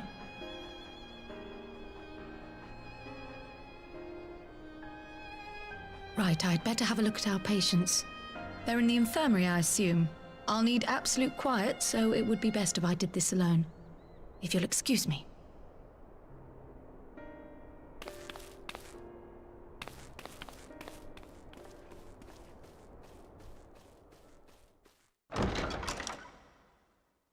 Alright, so what now?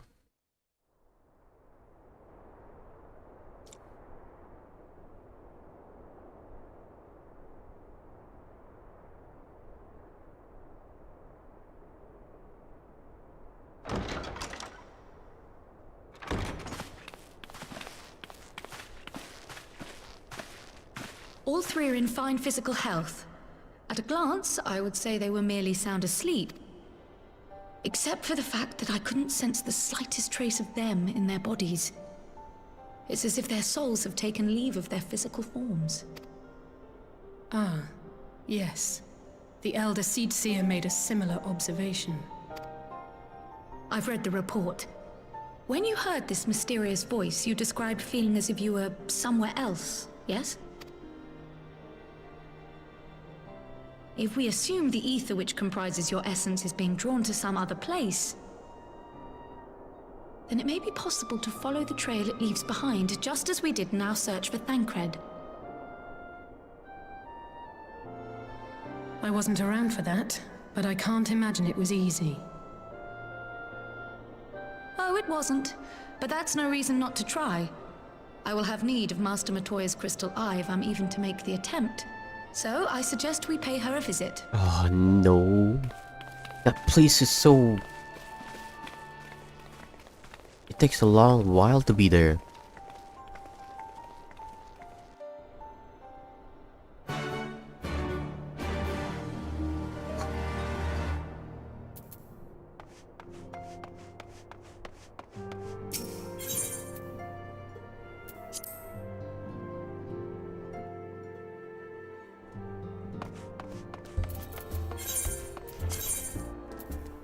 Like at Travania, one of the worst. Teleportation, forcing you to go halfway.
We're back again.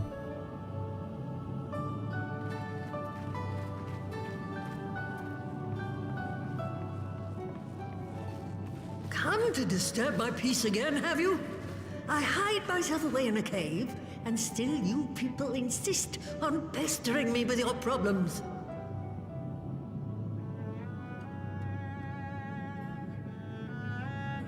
Oh, I mistook you for young what's-his-name, but I see now you're the sister. Weren't you supposed to be the lively one? I've seen happier faces at a rain-sodden burial. Well, I'm sorry to dash your expectations, but the situation isn't exactly conducive to gaiety.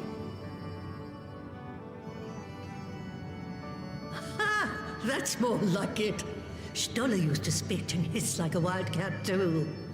Better for a young thing like you to be filled with fire and leave the doom and gloom to your elders. Now, what exactly does this tragic situation of yours have to do with me? We need your crystal ball. If I may, Master Matoya, we have need of your crystal eye once more.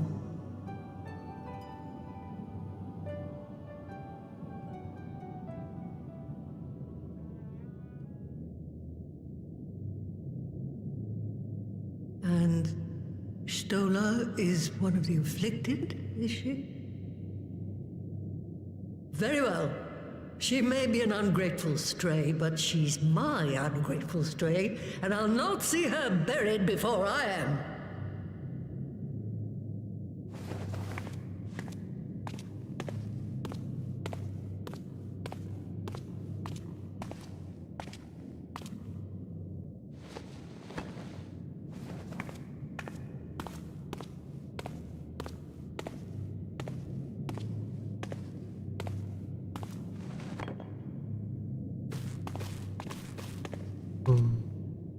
Right. Let us see what we can see. Horror. Doom. I'll begin from where our friends first fell, and cast my senses out from there.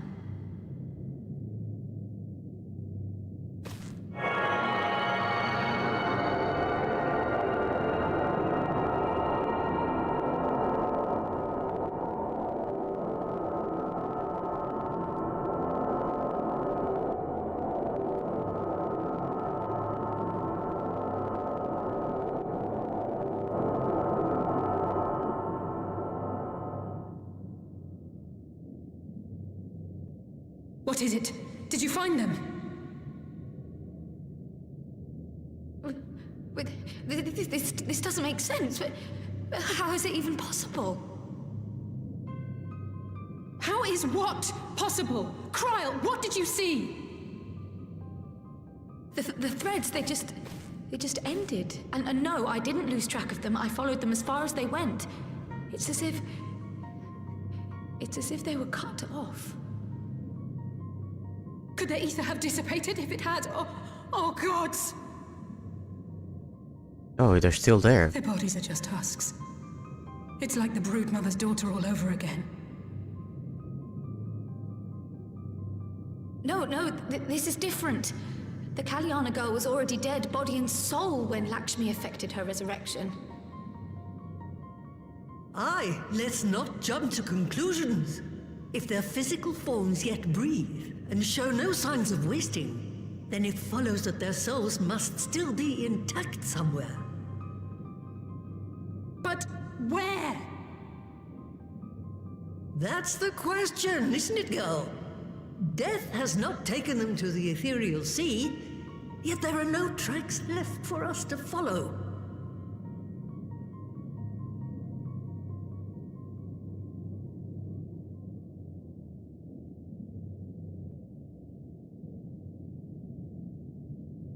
We're no closer to an answer than when we started. But knowing their souls are still out there is progress of a sort. We just have to keep looking. Keep looking to where? Pray, excuse me a moment. Yes? I remember, but... What?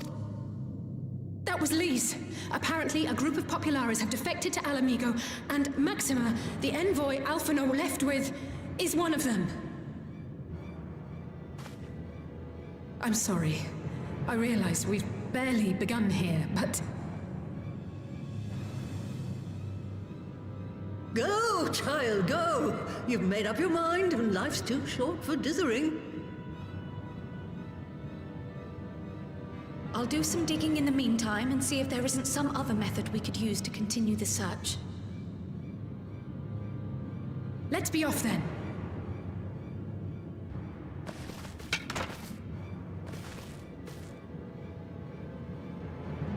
Oh, not again. The enchantment barely seems to take these days. I chalk it up to old age, but I rather doubt it's that simple.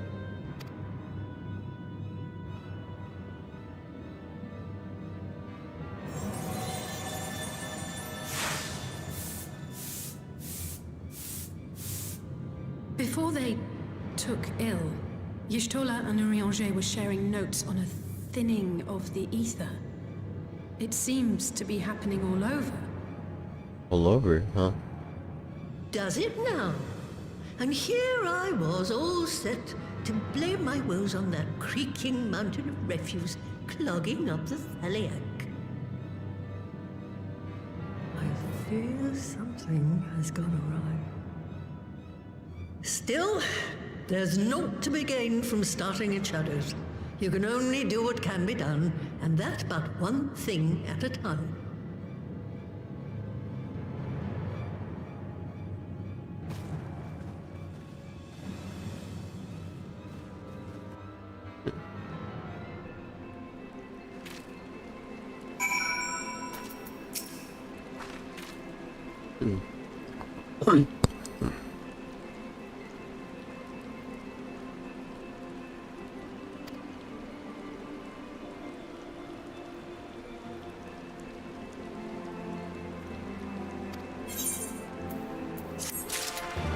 Man, we're getting EXP. I feel like we're not gonna get the samurai on time.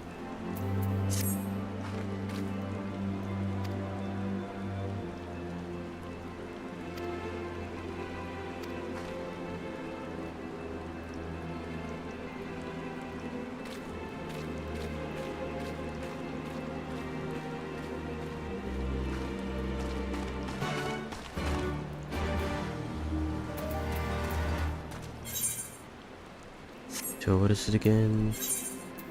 Alamigan Quarter. So Maximus or Maxima is back.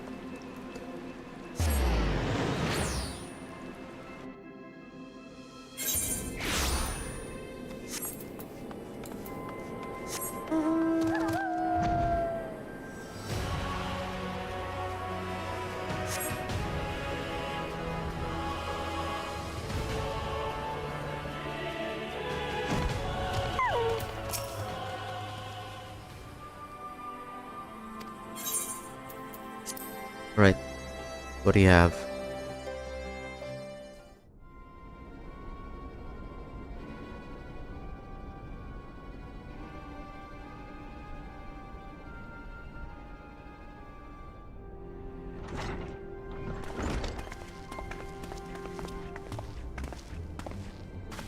I'm sorry to drag you halfway across the realm, but when Maxima mentioned Alphino, I thought you'd want to hear the news in person.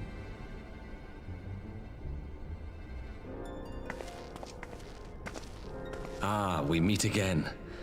Though I was hoping our reunion would be under more auspicious circumstances. What happened to my brother? Where is Alphino? Calm down. Never fear, my lady. Your brother was in fine health when I took my leave of him, and I have no reason to assume that has changed. You assume? If you will allow me, I shall endeavor to explain events. Our troubles began not long after we departed Doma.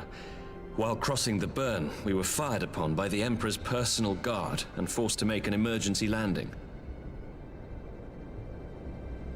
As we stumbled from the wreckage, our attackers fell upon us again, and we would have perished there and then were it not for the intercession of a third party, a band of mercenaries whose leader claimed to pursue a vendetta against the Ascians.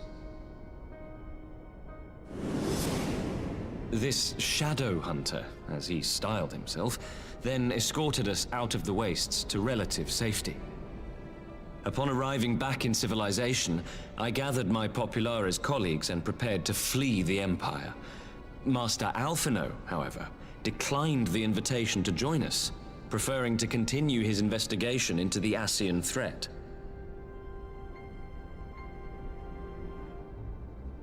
Well, at least he's not lying in a heap in the burn. Tell us more about these Ascian hunters. Who are they? And is Alphino still with them? He just said it, yeah. He is. As to who they are, I'm afraid I have nothing to tell you. Beyond the fact that they root out and destroy Ascians, they were unwilling to divulge anything which might serve to identify them. They would not even reveal their next destination. but Master Alphino asked to accompany them all the same. Since parting company with your brother, we've been engaged in a game of cat and mouse with the Emperor's Guard. We made our way through province after province, finding the army busy restoring order wherever we went, until we finally arrived here in Alamigo. I cannot thank Commander Aldin enough for giving us such an unexpectedly warm welcome. I'm not inclined to turn away refugees, no matter which land they call home. And if they can tell me how things lie in Garlemald, all the better. On that subject, there is much I would tell you. During the course of our journey, we heard tales that an entire rebel army had been slaughtered in the space of a single night. It would seem my former comrades grew tired of putting down uprisings in the conventional manner, and chose instead to bring a formidable new weapon to bear.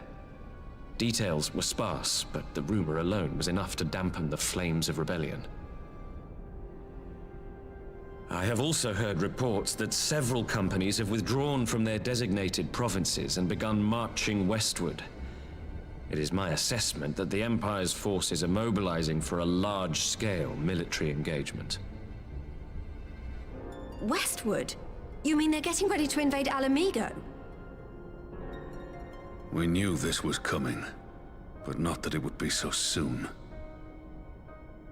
We've barely even begun to shore up our defenses. They won't stop an invading army. No, they won't. Dispatch messengers to the Alliance leadership requesting reinforcements, and send word to our officers in the field to hasten completion of those border fortifications. Prepare to meet the Imperials head on! Are you sure? No matter how quickly we act, we still want for time. When the enemy comes into view, our best recourse will be to open negotiations with their commander, and see that the ensuing proceedings take as long as possible.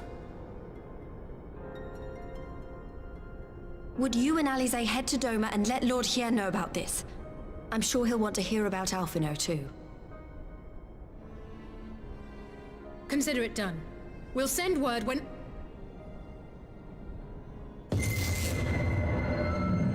Oh, not again. Untold sorrow must be changed. Oh god, who's next? Ahead looms a calamity. Beyond become instant. Throw wide the gates. What gate?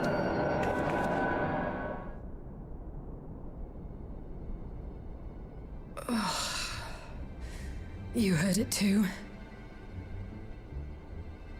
Well, at least we're both still standing. Oh, thank the gods. I thought we'd lost you for a moment there. Why does this keep happening? I wish I knew. Nothing we've tried has brought us any closer to an answer. We'll keep working on it. But first, we need to go and see Lord Hien.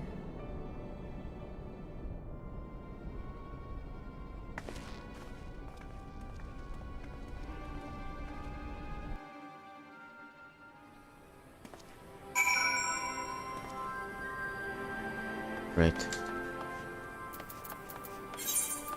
Let's talk with the defector. Oh wait, we already did, so...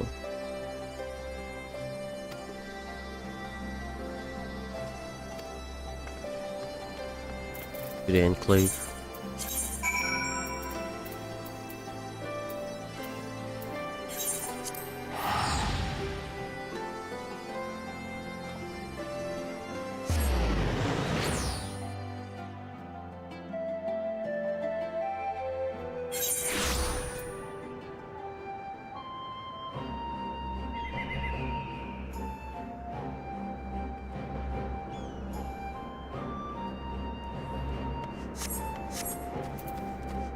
Speak with the Hein.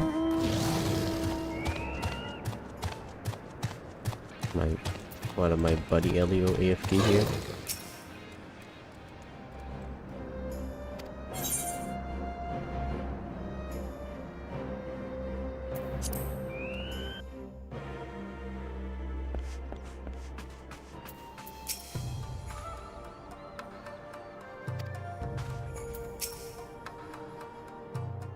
Right time to explain it.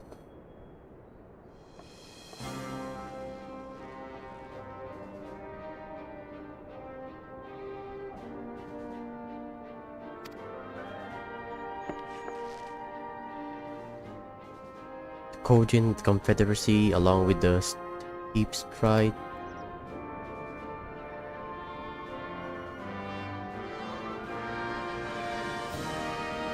Almaska.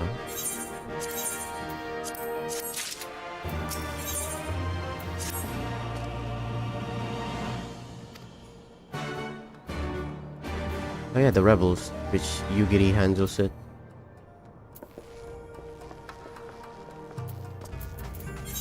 Right.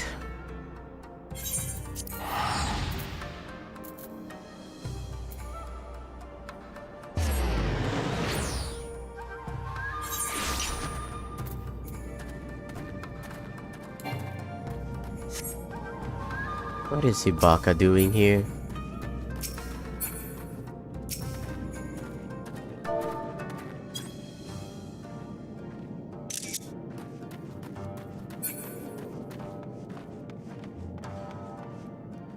Alright, let's see. Who is she supposed to talking? Let me send this to this.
It seems the engineers have matters well in hand. Should the barrier work as we intend, Doma will be free to reinforce her allies in Alamigo without fear of weakening her own borders.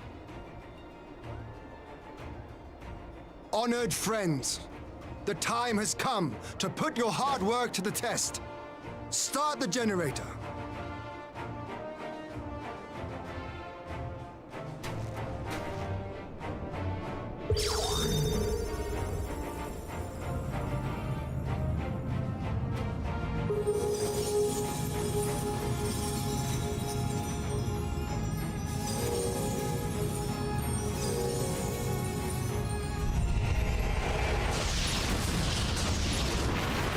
Whoa. Node 1 is operational. Nodes 2 to 8 are reporting similar energy levels. The barrier is forming.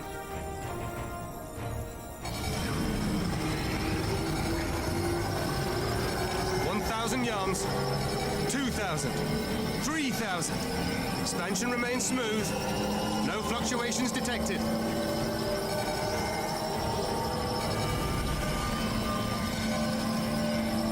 Whoa. 4,000, 5,000.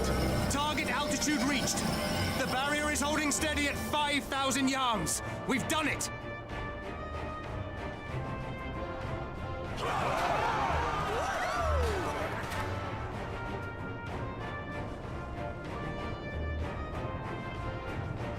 Now, how do you defend the ship? Is that an Imperial airship?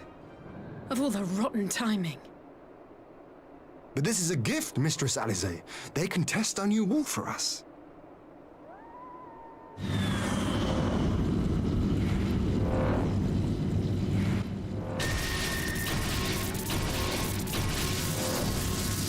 You know, they can easily sabotage the thing. Seems solid enough, though I was hoping for a fireball.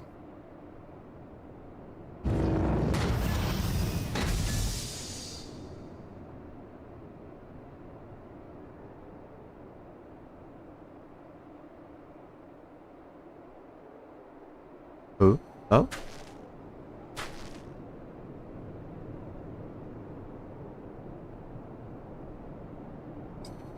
Oh, he was the next victim. No.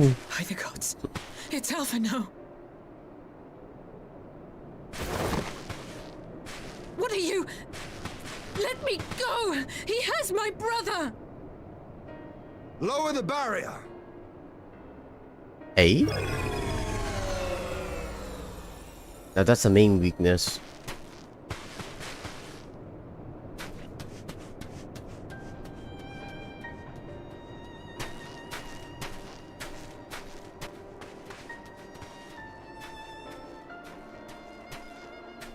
Be at ease, girl.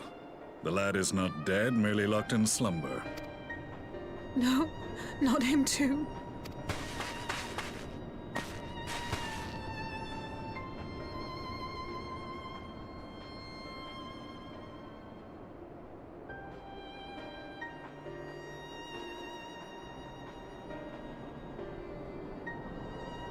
We could identify no cause and found no remedy. Thus I sought to return him to Doma, and into the arms of Lord Hien himself, it would seem. It is a day for fated reunions. Fated reunions, guys. Would you not agree, adventurer? Or should I address you as the Warrior of Light?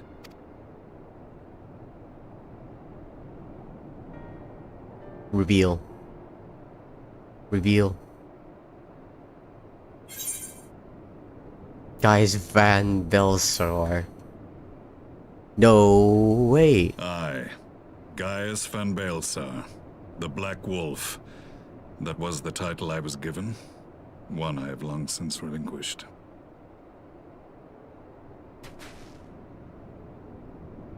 Stand down. The legatus of the 14th Imperial Legion died in Castrum Meridianum.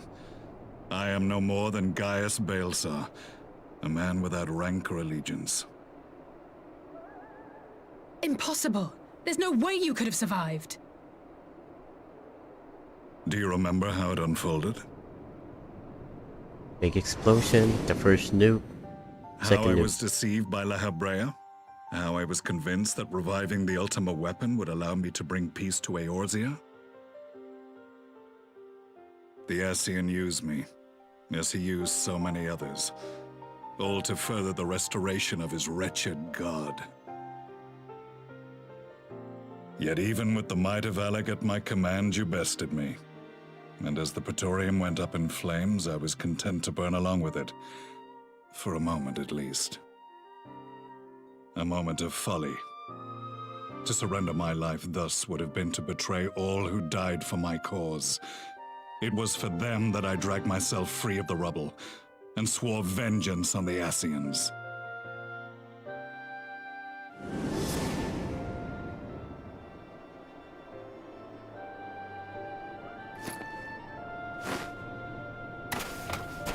I don't need the this Black Wolf mess. has shed his pelt, never to return to Garlemald or her legions. I live now only to exact revenge.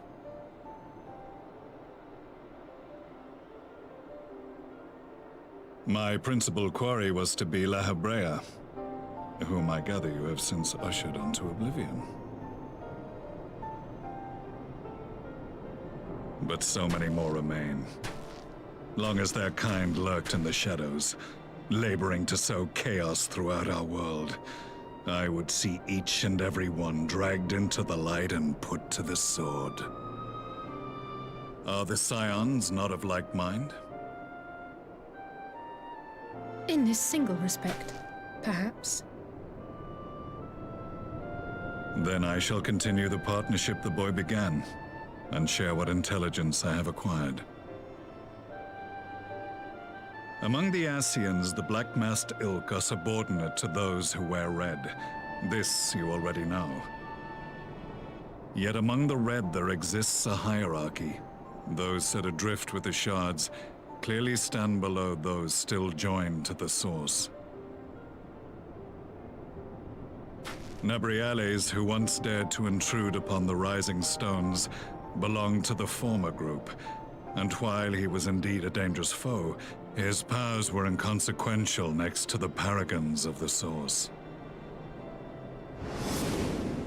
The first was Lahabrea, who plagues us no more. There is also the white-robed Elidibus, and the elusive Emmet Selk, about whom little is known.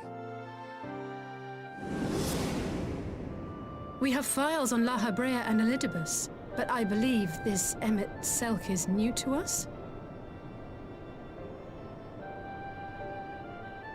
As I assume my brother told you, we have evidence to suggest that an Ascian now walks in the body of the Crown Prince. Have you identified this interloper? It's Elidibus. Elidibus seems the most likely culprit. As emissary, it is his role to maintain the equilibrium between darkness and light. Your many deeds in Hydaelyn's name have upset the balance, and I believe he seeks to restore it by throwing his considerable power behind the Empire.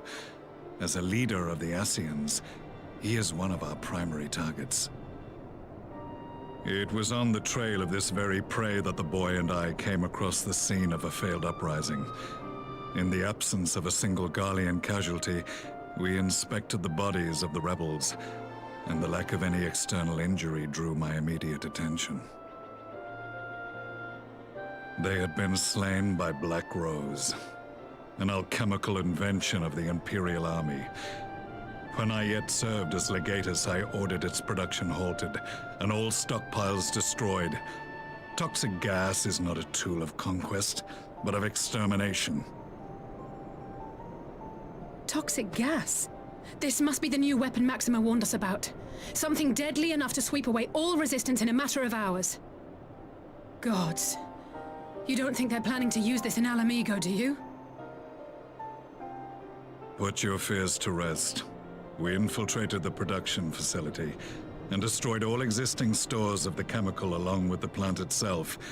Even should they rebuild the operation, they will not soon manufacture another batch.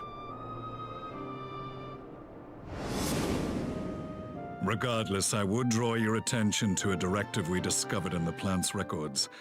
The document was marked with a recent date and authorized with the signature of one Zeno Galvas.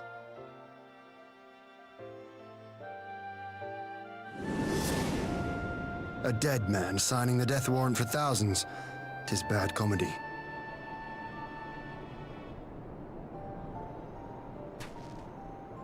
But the tale does not end there. Within that same facility was a chamber filled with devices of elegant design. Cloning technology, we realized. And what should we find in each and every incubator? But a young Emperor Solus.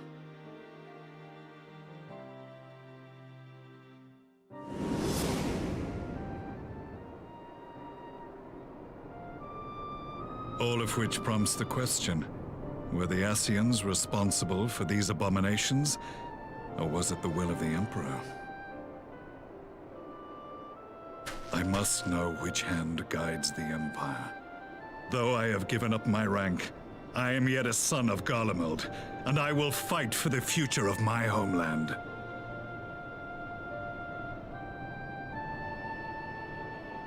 It is time I return to the hunting of shadows. We should focus on our common foe. To reopen old quarrels now would serve no purpose. You saved my brother's life, so I'm willing to let sleeping dogs lie. But in truth, it's not my decision to make. What are you looking at?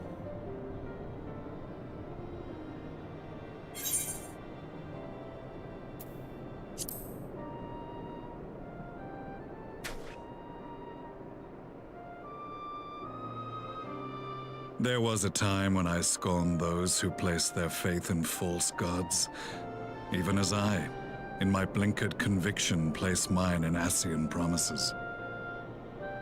Unlike yours, my strength of will and my restraint was found wanting. We shall meet again, warrior of light.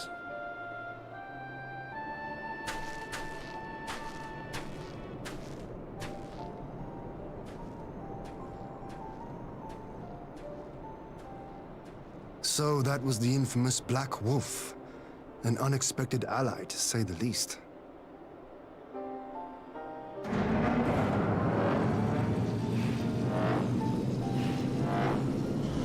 Well, I am content to leave the fine-tuning of the barrier to cleverer minds. Let us bid our friends from the Ironworks farewell, and see what can be done for Alphino back in Dorma.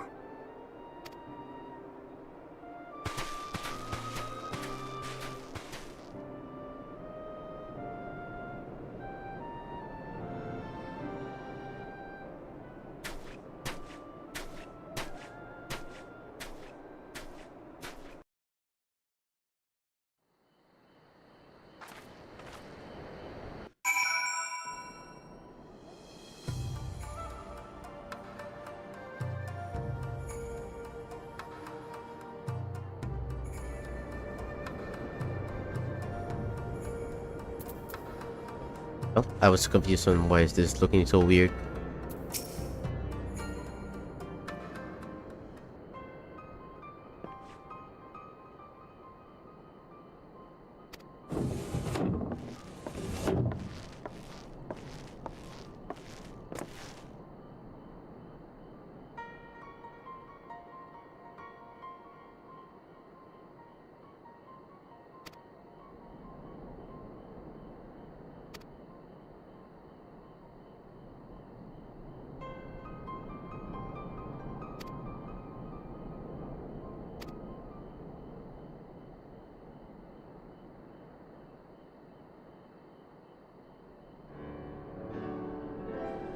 City wall.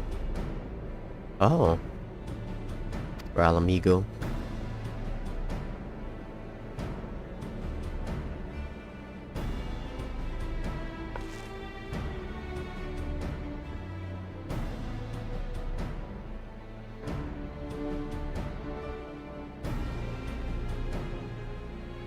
Dude.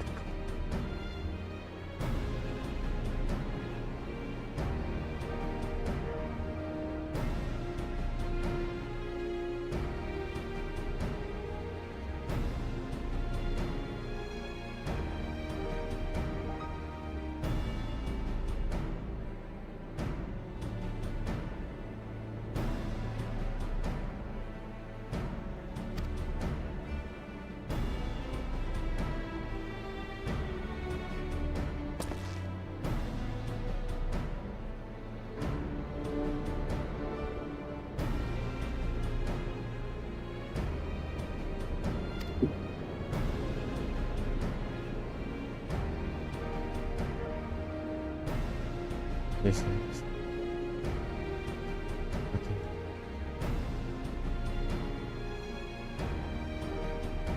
L.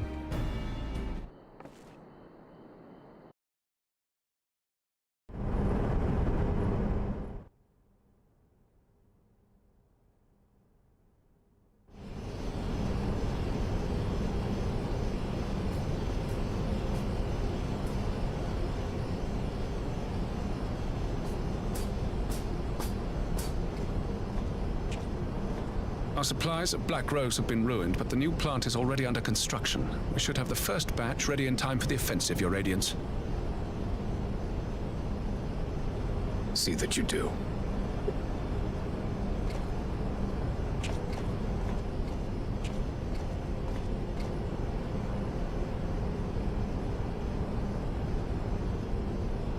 Ah, yes, the infamous Black Rose. If I recall correctly, Gaius did not much care for the invention.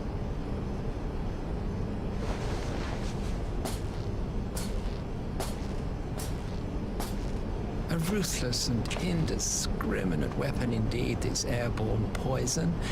It seems you are capable of making decisions worthy of your bloodline. With no gift for sorcery, we Garleans must look to Magitech to even the odds. If it spares the needless deaths of our soldiers and serves the cause of this empire, there is no method I would not employ. How very noble of you. Truly, though, I must commend you for embracing your role as Emperor. You play the part of the determined ruler Well, sometimes even I catch myself believing.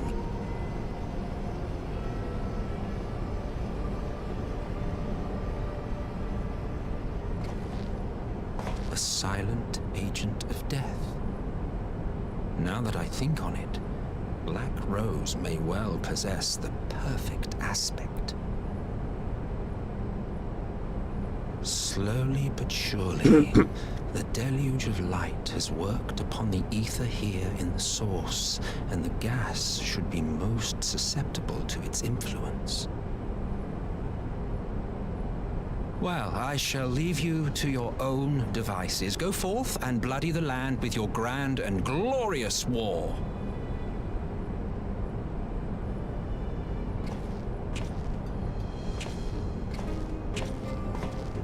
While you do what, precisely?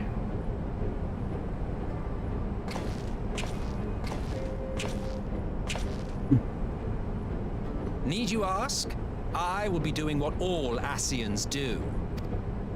Causing chaos? I am well aware that your kind exists only to usher in the next calamity. But you seem oblivious to the harm your singular agenda causes to the Empire. You cannot have forgotten the events which followed your mortal demise.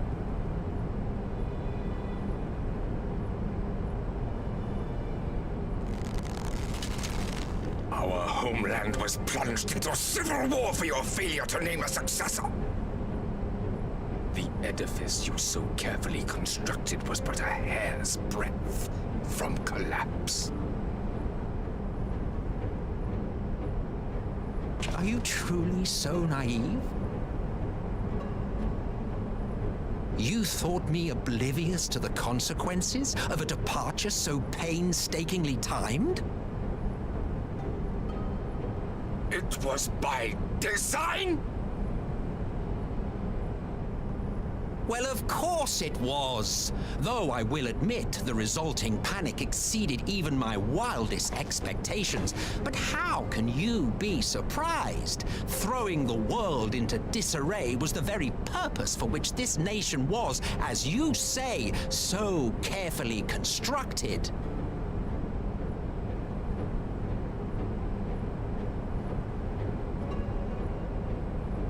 Now, if you have no further questions, I must be on my way.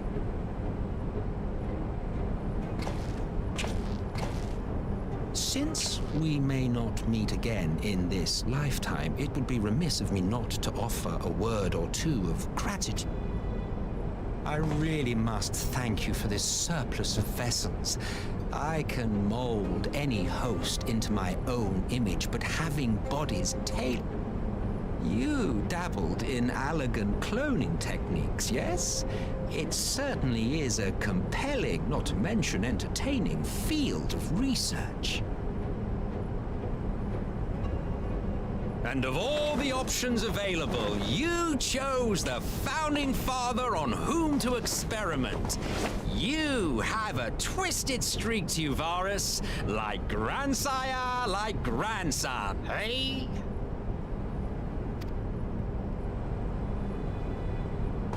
If events play out as planned, this will become something of a family enterprise. Nonsense. You will be the capstone of this world, I the anchor and shard, and together we will give the lie to this star's fraudulent existence.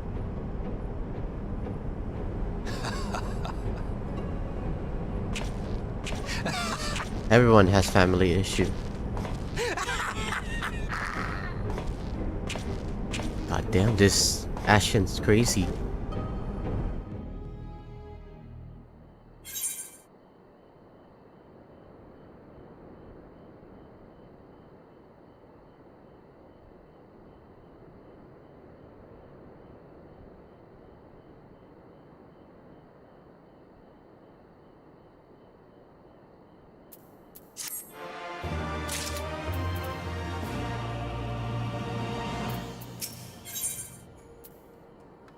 Parley on the front lines. Parley?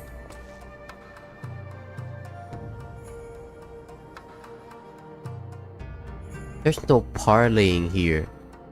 What is this guy talking about?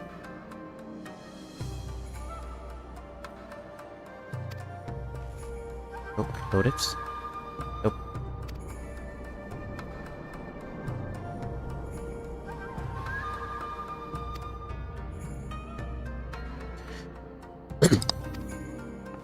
Amigo forthwith.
Parlay on the front lines. What's even going on here?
I guess the battle is starting again.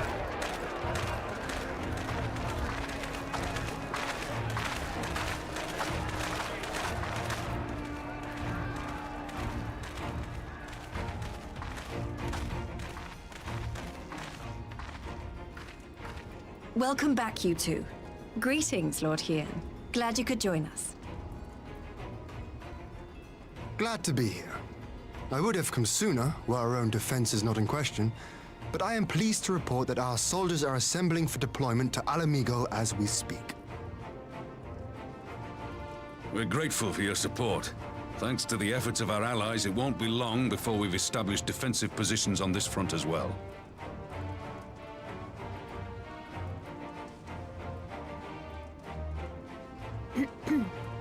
We have some good news too. Alphino has come back to us. As for the bad news...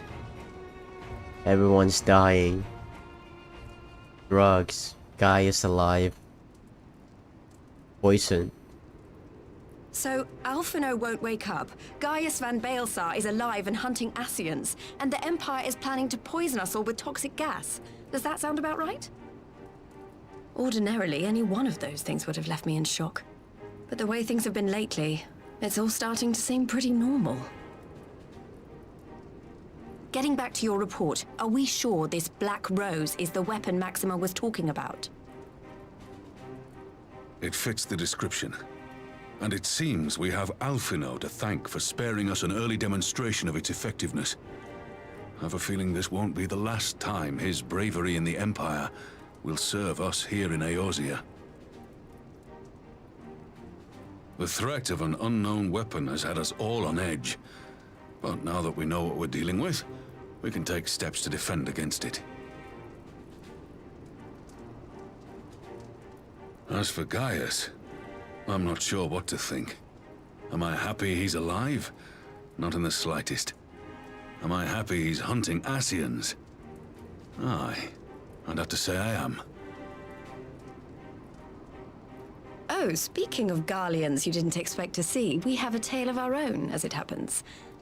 When we sent envoys to the Imperial Army to request talks, they returned with the message that Varys Zos Galvus would be attending. The Emperor himself. The Emperor himself? Well, Varys did sanction the Popularis peace mission. But knowing that an Ascian walks in his son's skin, I do not see how we can trust him or anyone from that nest of vipers. The Alliance would proceed with negotiations regardless, if only to give ourselves more time to prepare. We do, however, require your cooperation. Right. Yes. So, as a condition for the talks to go forward, the Empire has requested that a member of the Scions be present. There'll be a representative from each Alliance nation, of course, but I'm afraid we have to ask that you come along too. We're the only one here. Gods, Lise. You know how much I hate politics. But then, what choice do I have? Alphino and the others aren't going to do it. Very well. I shall attend as the Scion's representative.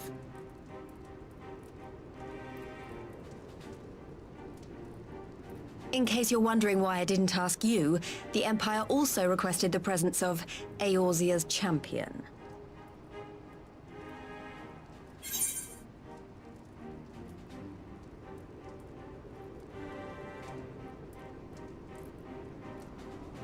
I'll be there. I like politics. That's settled then. We don't know what Varys means to bring to the table, or why he wants you there, but having you close at hand will make all the difference. The meeting will take place on the border. Anticipating an early assault, we mean to position the bulk of our forces nearby. The Alliance leaders should already be on their way. Once you're ready, we can head out and join them.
Partly with the Emperor. That's very concerning choice.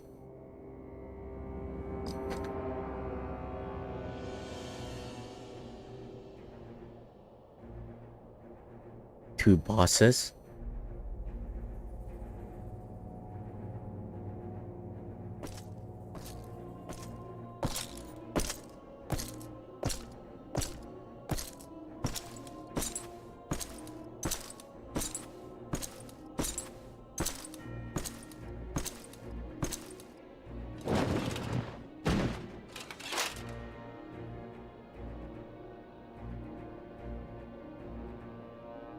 Esteemed representatives of the Eorzean Alliance, on behalf of the Gallian Empire, I thank you for inviting me here today.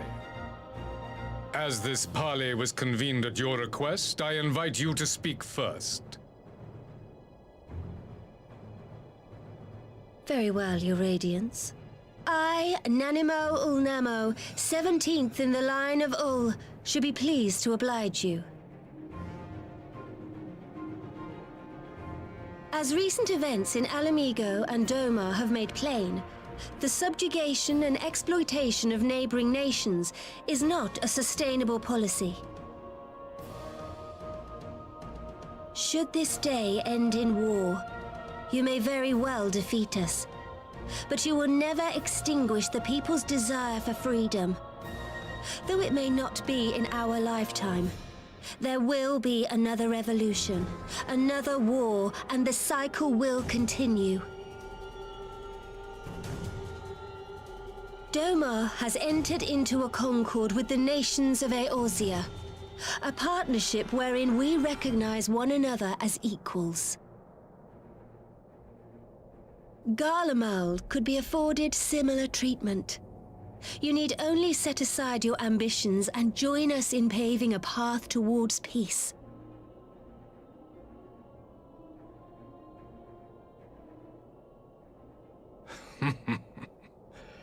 You will not win me over with sophistry, Your Grace. As you know only too well, this alliance lacks the strength to keep the peace within its own borders. Even now, your struggles with the Beastmen continue unabated. Divided, you sow this fertile soil with the seeds of your differences and reap naught but discord and chaos for your trouble. Eorzea must be united under one leader, one purpose. I would offer you both and bring an end to your strife. With all due respect, Your Radiance, the only thing that you offered the people of Alamigo was fear and hopelessness. The citizens of Doma can also attest to the meager arms of Imperial rule. There is no purpose to be found in a life of oppression, each day more uncertain than the last. Our people are willing to die for their freedom. A great many already have, and countless more will, if we don't put an end to this madness here and now.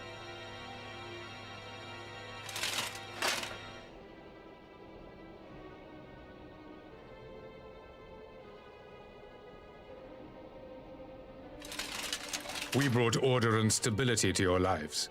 This madness and bloodshed is of your own making. You broke the peace, not Garlemald. Peace. Order. You kill our peoples, despoil our lands, take everything that is ours. Politics. And what?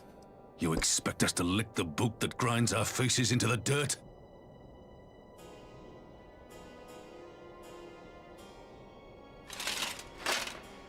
I expect you to weigh the costs. To recognize the countless lives have been lost on both sides in pursuit of a greater good, and to not squander all we have achieved in a fit of petulance.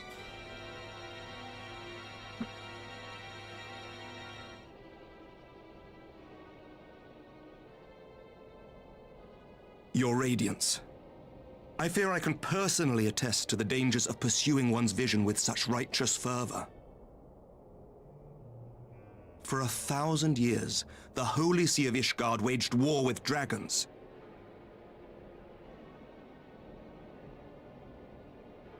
A 1,000 years of sacrifice, of sorrow and hate, in which we bathed in the blood of friend and foe alike. Had it gone on any longer, we may well have drowned. Yet we have chosen to raise ourselves out of this bloody spiral, and have since made peace with our former enemy. So I understand. No doubt the dragons were more receptive to your overtures in the wake of their leader's demise.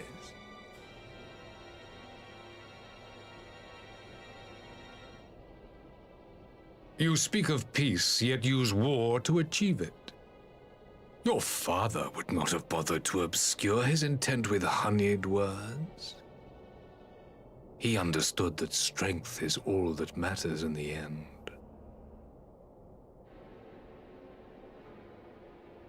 That's including you, the Emperor. He uses the power of Icon. Without his clarity of vision, I can but wonder what will become of Ishgard and her people.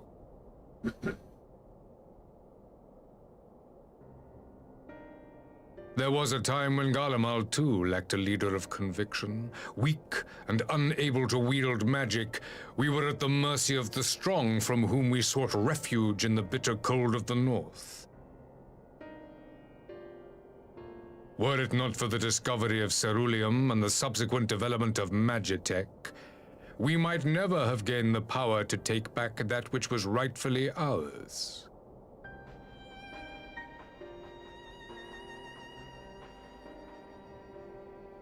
You speak as if your people were the first to have been driven from their homes. Limsa Lominsa was built by wayward souls in search of a place to call their own. On the shores of Vilbrand we found it, and from those humble beginnings did we grow and flourish. And all without robbing our neighbors of their liberty.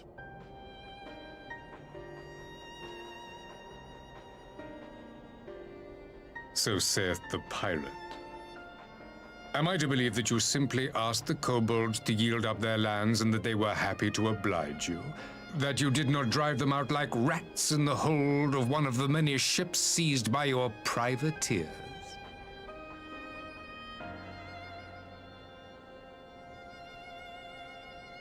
I will concede that after centuries of exile, reclamation may be mistaken for invasion. Nevertheless, it is not. And those who till stolen soil have no right to object when cast out in turn.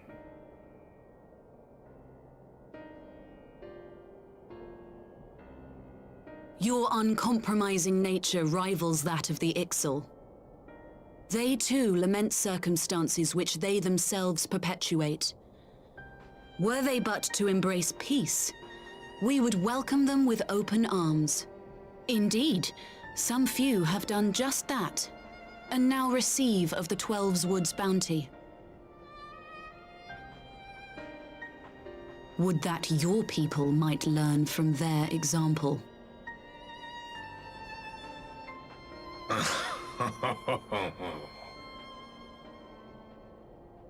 You dare compare us to the Birdmen? You who thought to invoke the 12 and threaten all of creation?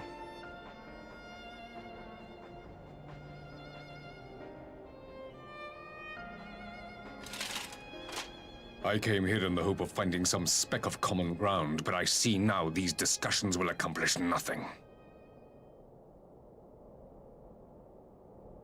Despite what you people may believe, I am not wont to choose the sword over the olive branch. 'Tis but a pity men are loath to accept one without first being shown the other.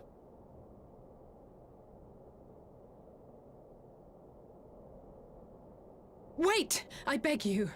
This meeting was supposed to be a chance to find a way forward together, not to bemoan the missteps which brought us here.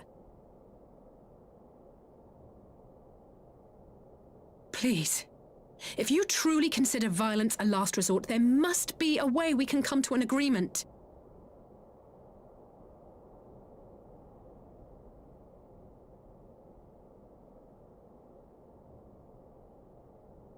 As Mistress Alisaie says, we did not come here to bicker over the past, but to discuss how we might strive towards a brighter future. Emperor Varys, may I suggest a short recess, that all present might compose themselves prior to beginning anew?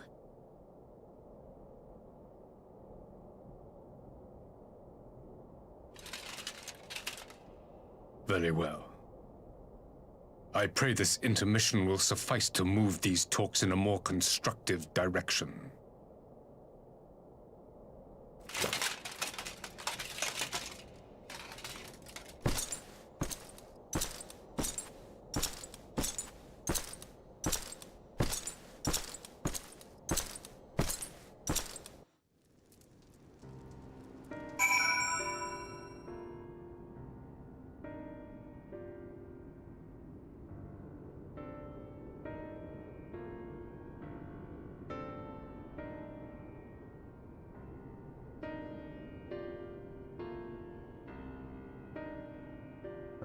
Oh my god, to be honest, that took so long.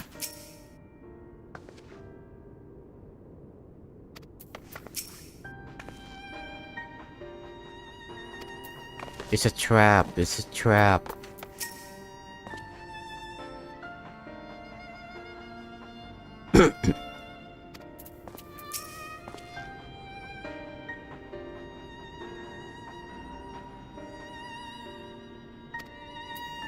Dude, the thing is, you should have said your father used the power of icon, not the might. You know?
He's gonna gas us.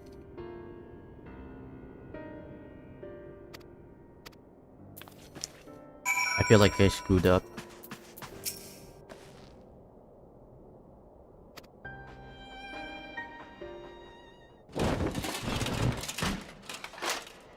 Now then, who would have the floor? Before we resume, I wish to offer you an apology. After you graciously accepted our invitation to discuss an armistice, we have...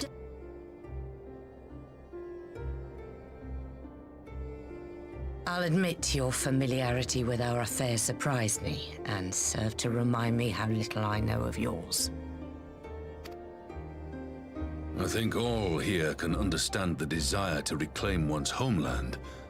But why expand further? That is my question. If I may, the answer can be found in the Imperial doctrine they took great pains to impart to my people. Recognizing the threat icons pose to the world, Solus Zos Galvus decreed that they were to be... Or so we were taught. Yet the Emperor only reached the burn, the Baron said to have been laid waste by icons, after conquering all the lands that lay between. What is more, I am quite certain the practice of summoning was not nearly so widespread in the days before the Empire's founding. When you put it like that, it all starts to sound like an excuse, doesn't it? But to distract from what? Why are you really waging this war? Money. Money. Money. Oh. It's a trap. Finally, you ask the right question. I can but hope you heed mine answer and at last accept the righteousness of our cause. I don't like those butterflies over there. My goal is this: to return the world to the way it once was, the way it was always meant to be. In doing so, mankind will be made whole once more.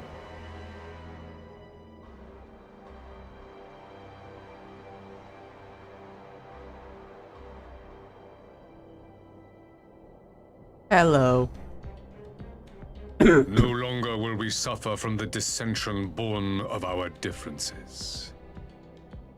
There will be but one race, a perfect race, as we were when time began. Oh, hell no.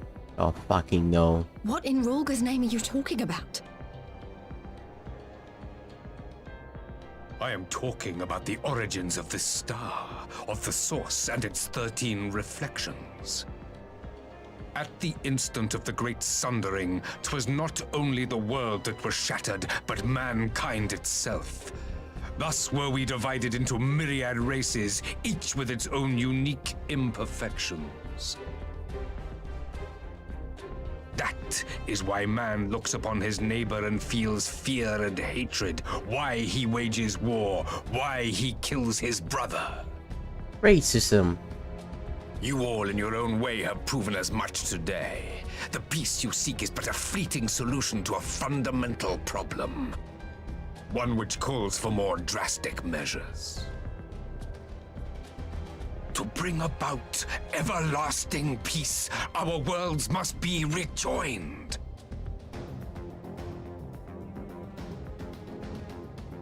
That is the goal the Empire would see realized.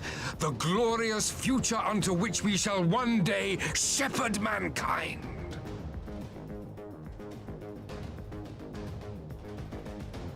A rejoining of worlds. I have heard this tale of the source and its reflections before. Are these not the self-same desires as the Ascians? Emperor Varys, do not trust in their words. They will lead you to your doom. My father thought to use them, but in the end he succumbed to their temptations. He embraced summoning like so many other pawns before him. Do not tell us you mean to do the same.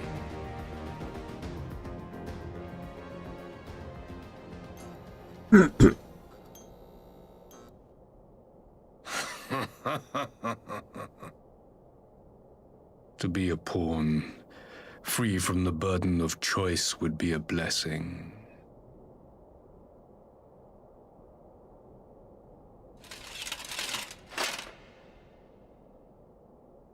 But I forswore that privilege the day I learned that the Gallian Empire was built by the hand of an Ascian. What?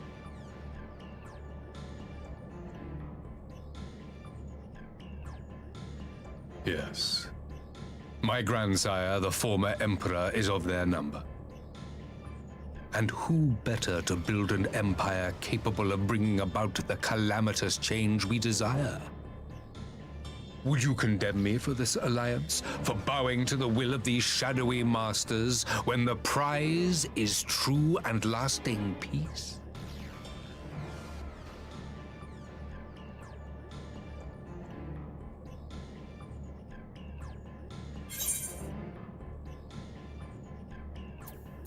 The price is a lie, finally. I've spoken. I come not to conquer, but to liberate. To free man from the prison of divergence. Imagine a world united. One perfect race beneath a single standard. Racism. Racism. An army before whose might these servants of darkness and light would fly as leaves in a storm, never again to meddle in man's affairs. We would be the masters of our own fate. I bid you join me, not as subjects of Garlemald, but of a new nation. And together we shall win freedom for ourselves and generations yet unborn.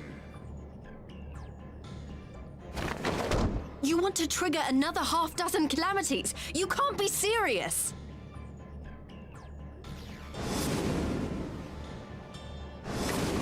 Have you forgotten how many died? There will be no one left. PTSD. Do you truly imagine we would aid you in your bloodletting? It is unthinkable, unconscionable. Disgusting.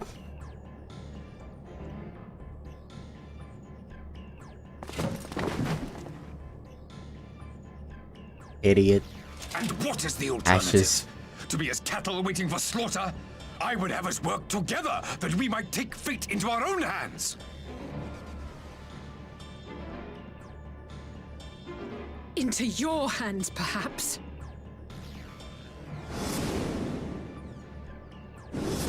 But what of the other worlds, your radiance? With every calamity, you obliterate a star and every soul that dwells on it. To the Ascians, we are all but tiny, momentary specks within an indifferent universe. We cannot hope to oppose them until we have been made whole once more. You're built under a Garlean Ascian empire. Are these truly the words of Garlemald's ruler? The flaws and foibles which you so abhor are what make us who we are. Every nation, even yours, Emperor Varys, is made whole through the combination of these imperfections, the strengths of one compensating for the weaknesses of another. While it is true that man succumbs all too often to anger and avarice, he may... that the protector of an empire should not only reject these fundamental truths, but seek to change them at so dear a cost to life is indefensible. Indefensible indeed. Such a man is not fit to govern. Oh, you little shit. And you, warrior of light, would you refuse me as well?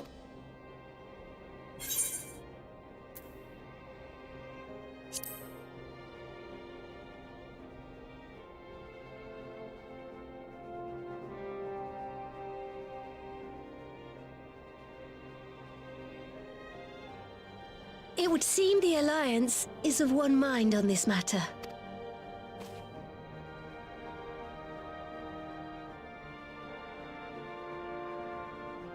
We will defeat the Ascian on our own way. You Eorzeans never cease to disappoint me. Though I suppose I have only myself to blame for expecting more from savages. This discussion is at an end. I bid you make ready for our next meeting. It will not be at the negotiating table.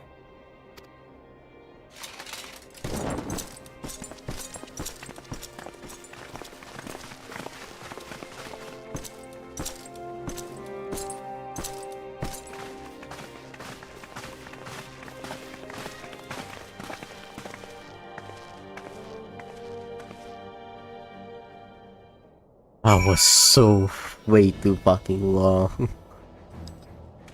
So what did we learn?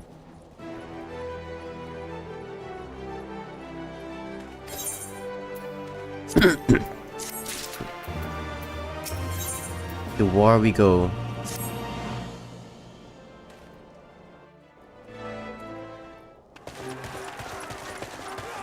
Wait, has it already started? What the fuck?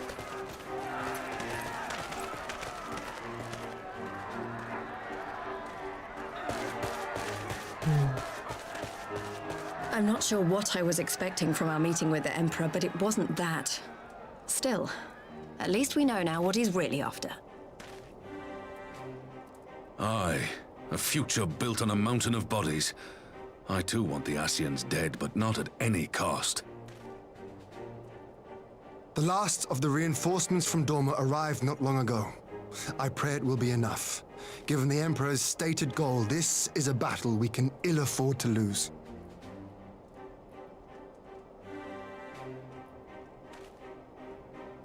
If the Garleans come in force, we may not have much say in the matter, even with our combined strength. We knew from the first that the odds would be against us. But if there is even the slightest chance of victory, we must do everything in our power to seize it.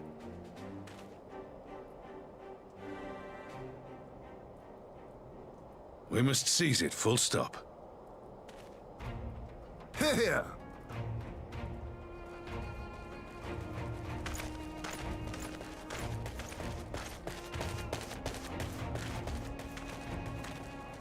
The two of you are to join an irregular unit and support the main host.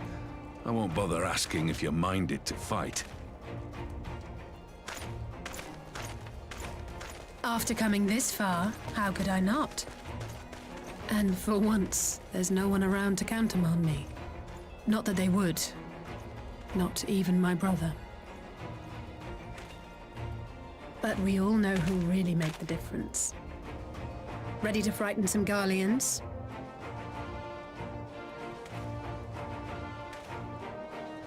I wouldn't want to be on their side. Might I ask you to accompany the Dorman contingent? They are strangers here, and your presence would do much to raise their spirits.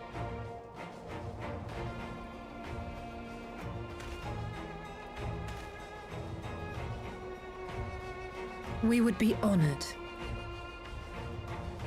When our people stride out with you in their midst, I dare say the Eorzeans will feel an ilm taller themselves. High spirits have a way of spreading. Ah, what I wouldn't give to join you. But my duties as field commander will not allow it. I'll leave the front lines in your capable hands.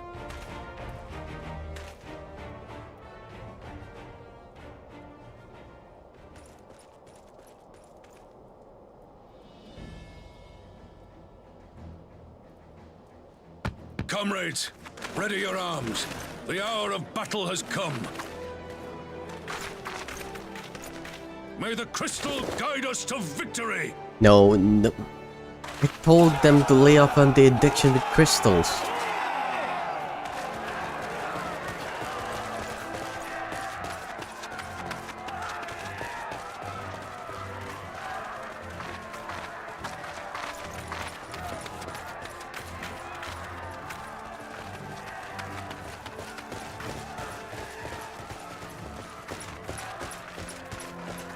Since the others couldn't be here, we'll have to fight twice as hard. If Alphinaud wakes to find the Imperials have won, I shall never hear the end of it. It's strange. I thought I would be terrified when the fighting started. I should be terrified. But with you at our side, I can't help feeling everything is going to be all right. Nah, I'm running away. So please, don't you dare leave me alone.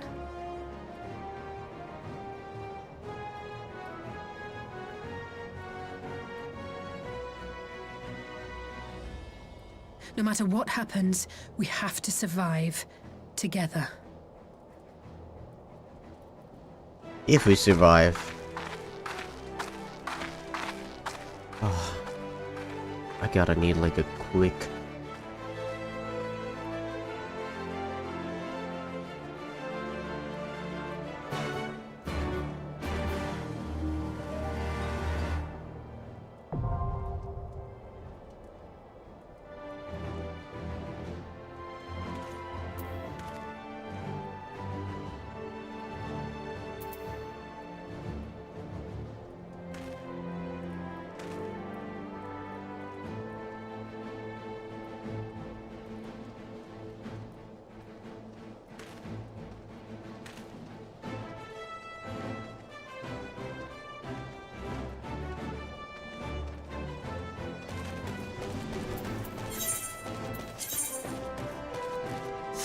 Base of the wall.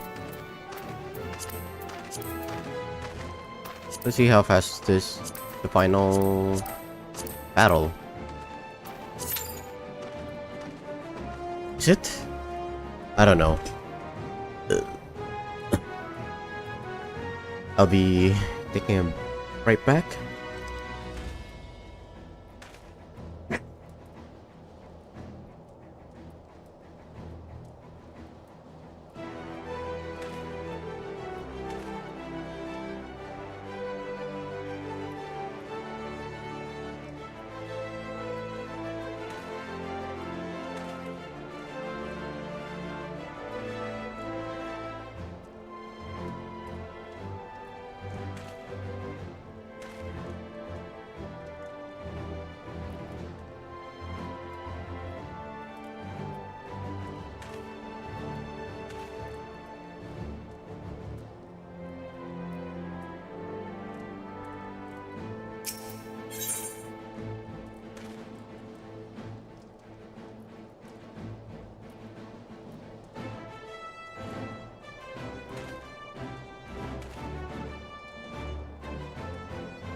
Welcome to the front line. Holy shit.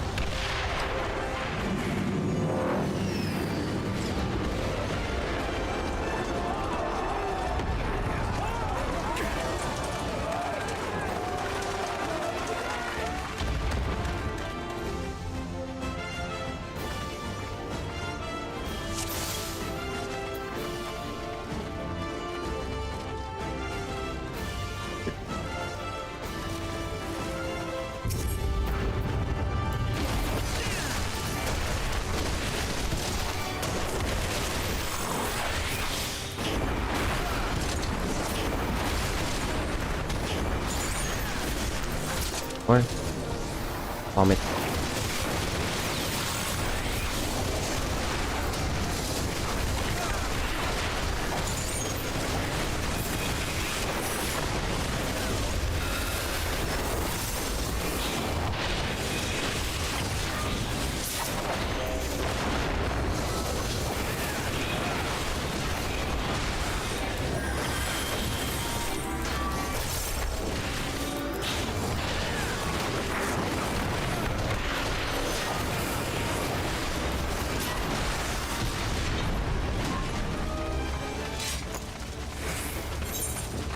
God damn, the last line. What? The first line, the second line. Holy shit. And loss of destruction already. What the hell?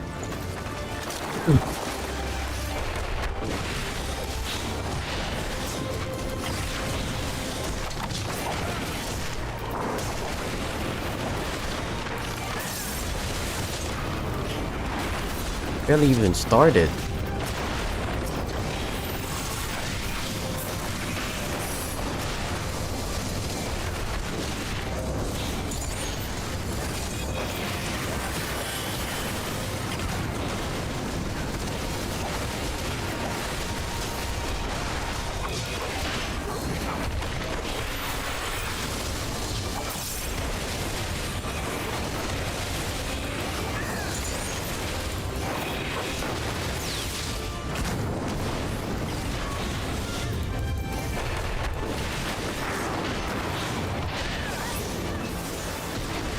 Come on, lads, keep pushing. First boss.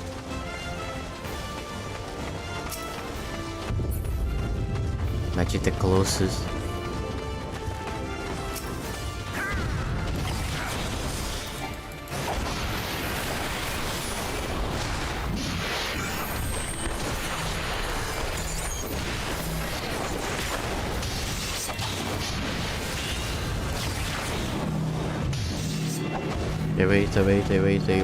Stay away. Why can you not adjust?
For this one boss, that's a lot of HP.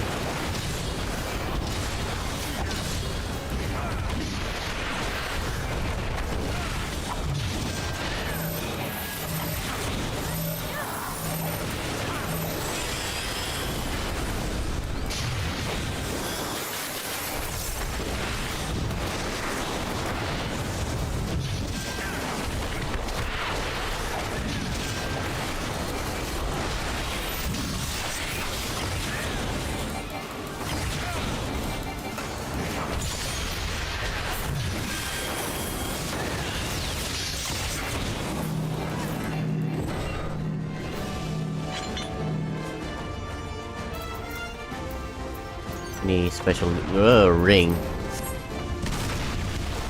crash site.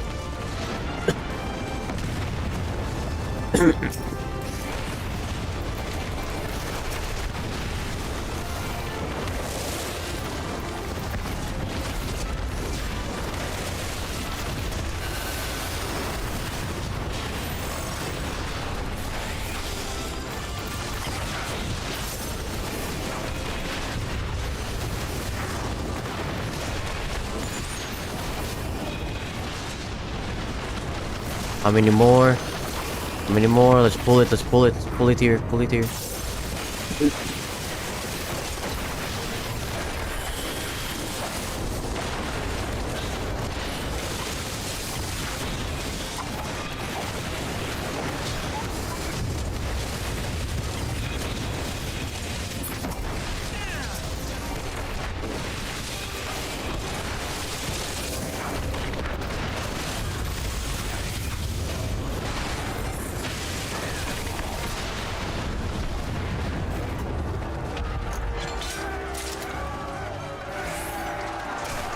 On fish. I shan't hold back.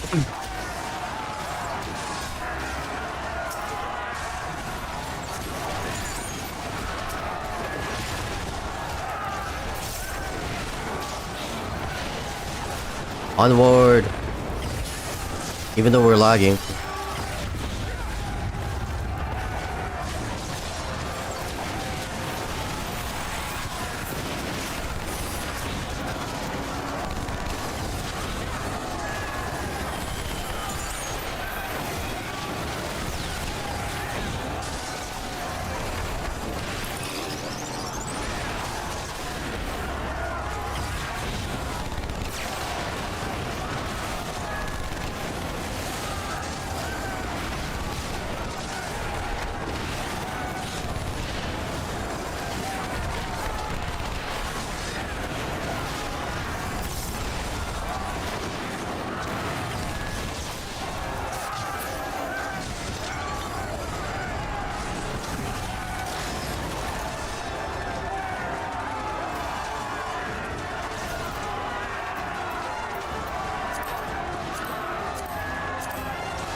Good to know.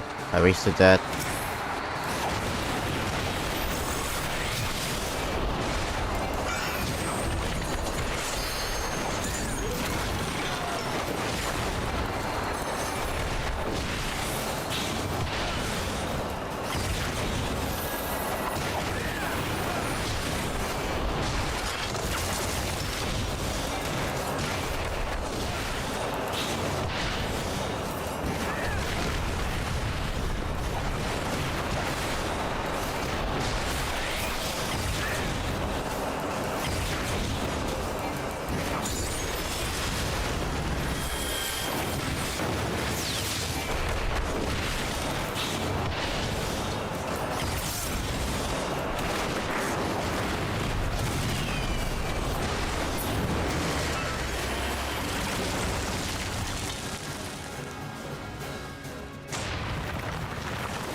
Going to my heels. Going to my heels.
Okay.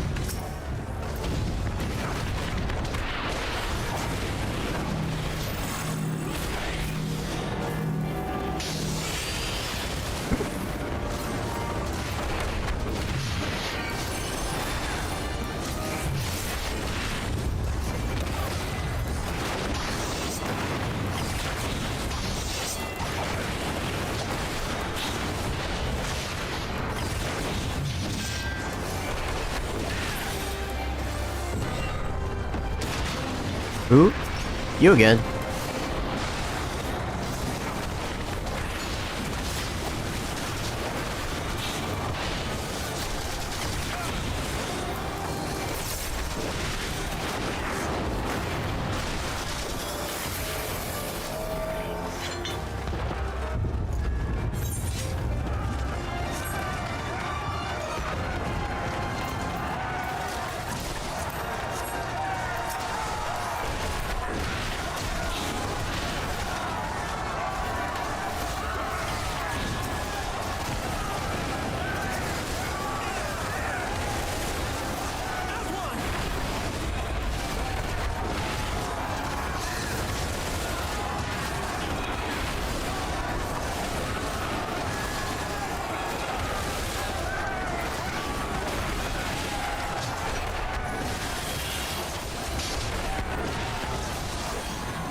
We're not using all of our skill or the main.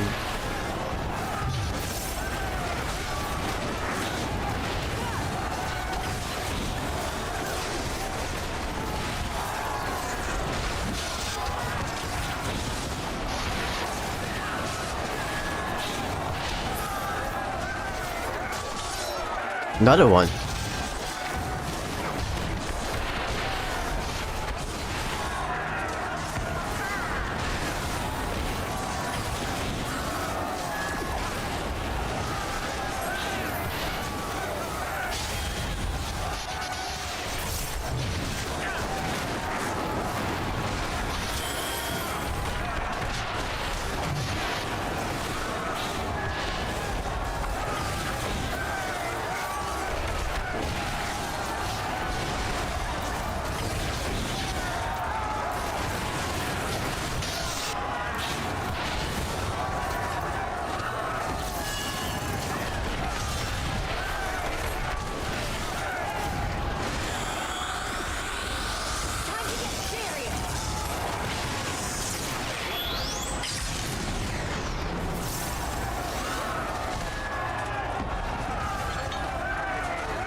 Alright, who are we facing? Who are we facing? Whoa.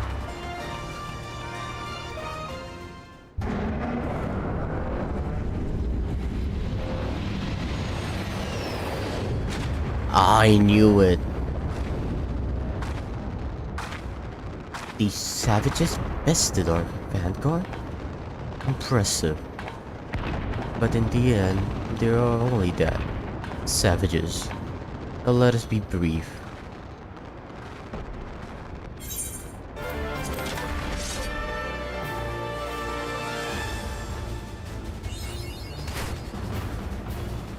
Two.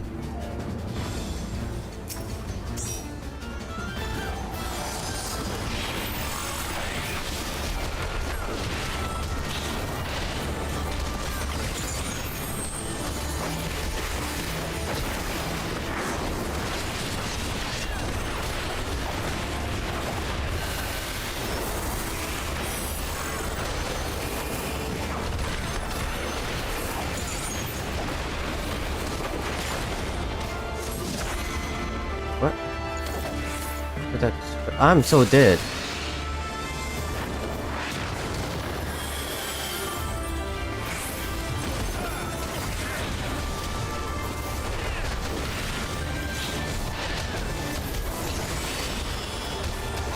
What?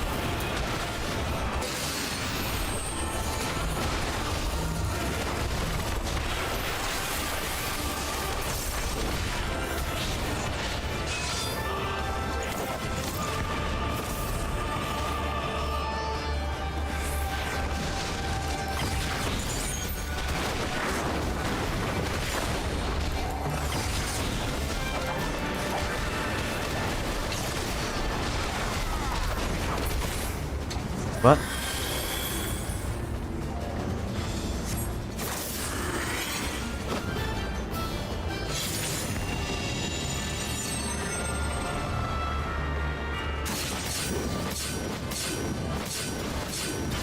Well, I still got caught by that.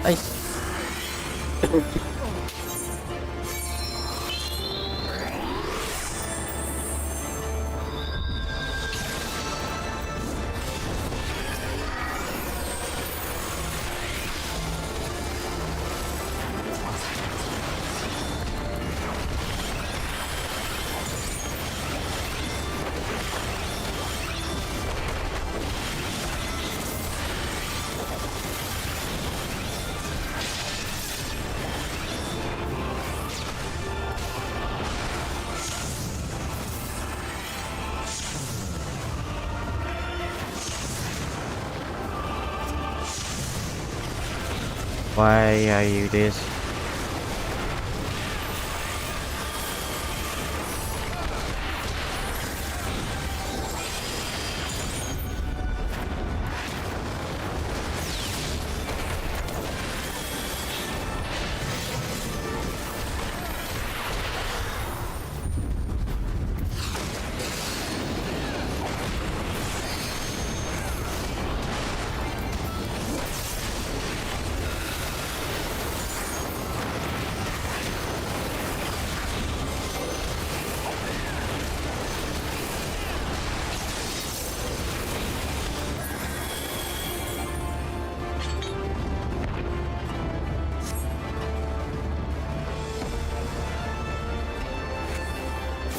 Twice. What? Oh. Ow!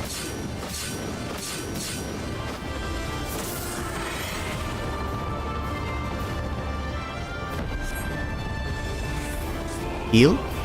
Oh, healer dead!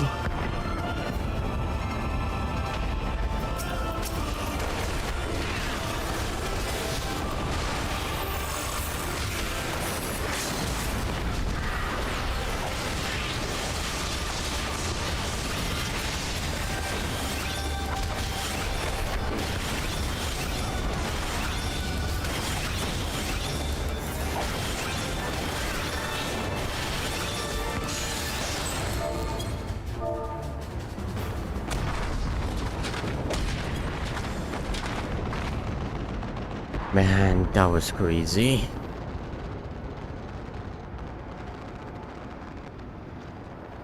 Purpose.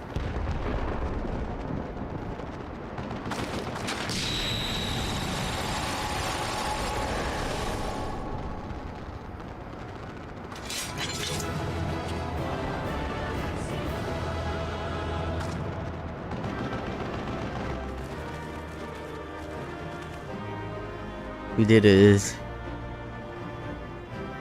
we won, but I don't think we won.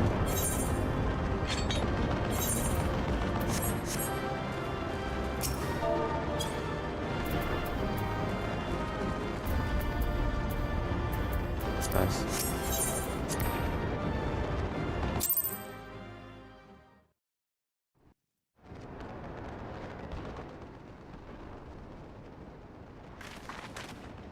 We did it! I dare say they'll be reeling from this. You were truly inspiring in battle, my friend. I'm determined not to be outdone, but there seems to be no one left to fight. Don't jinx it. Tactical withdrawal, perhaps? We should give chase. Finish them off while we have the chance. Alice, you know, that's what. Imagine the other surprise when they wait to find the war already won. Yeah, you jinxing.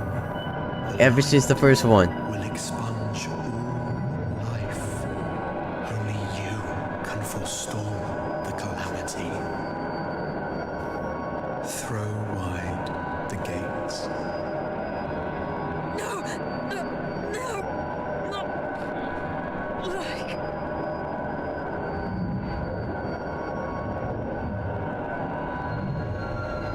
Don't drop. Don't. Alice is first. I'm the last of the Scion. I'm the last of the Scion. Oh no. Don't tell me. Are you all right? Not for long. Everyone's dead. Quickly! We must get her back to the encampment.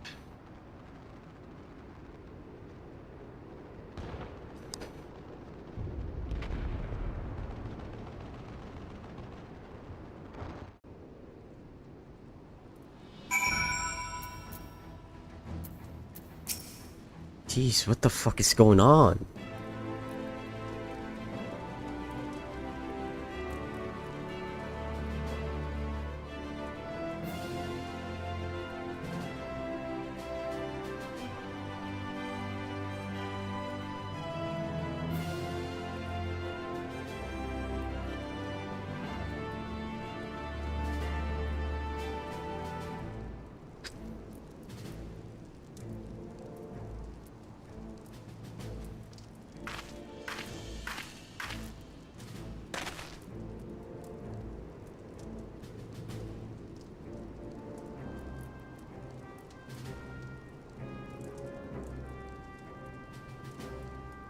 Damn it. I'm gonna be next.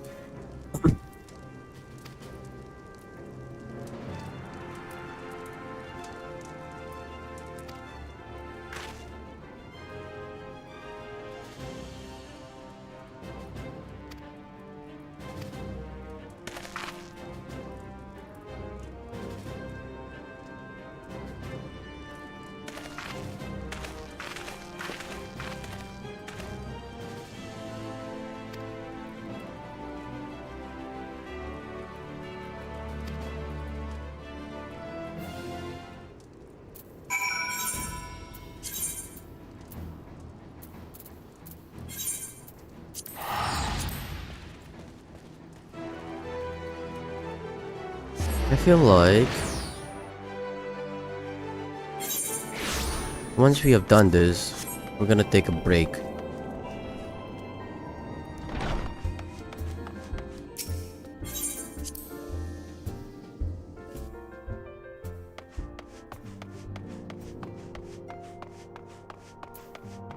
Hey, let's see.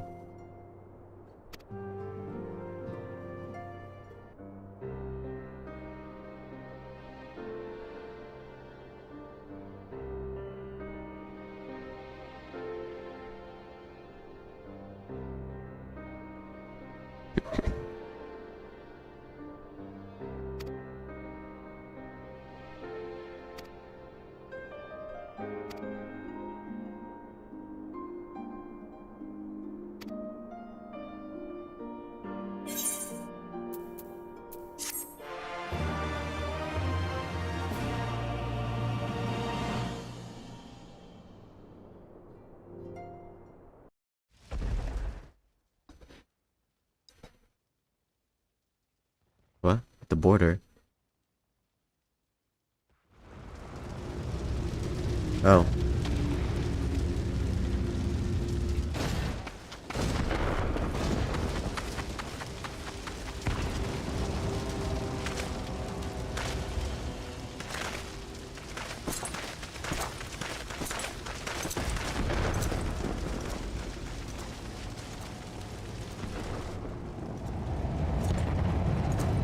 And yet... Oh fuck, they summoned Xeno. You cannot just... Alright, we'll find it out later. We'll find it out later.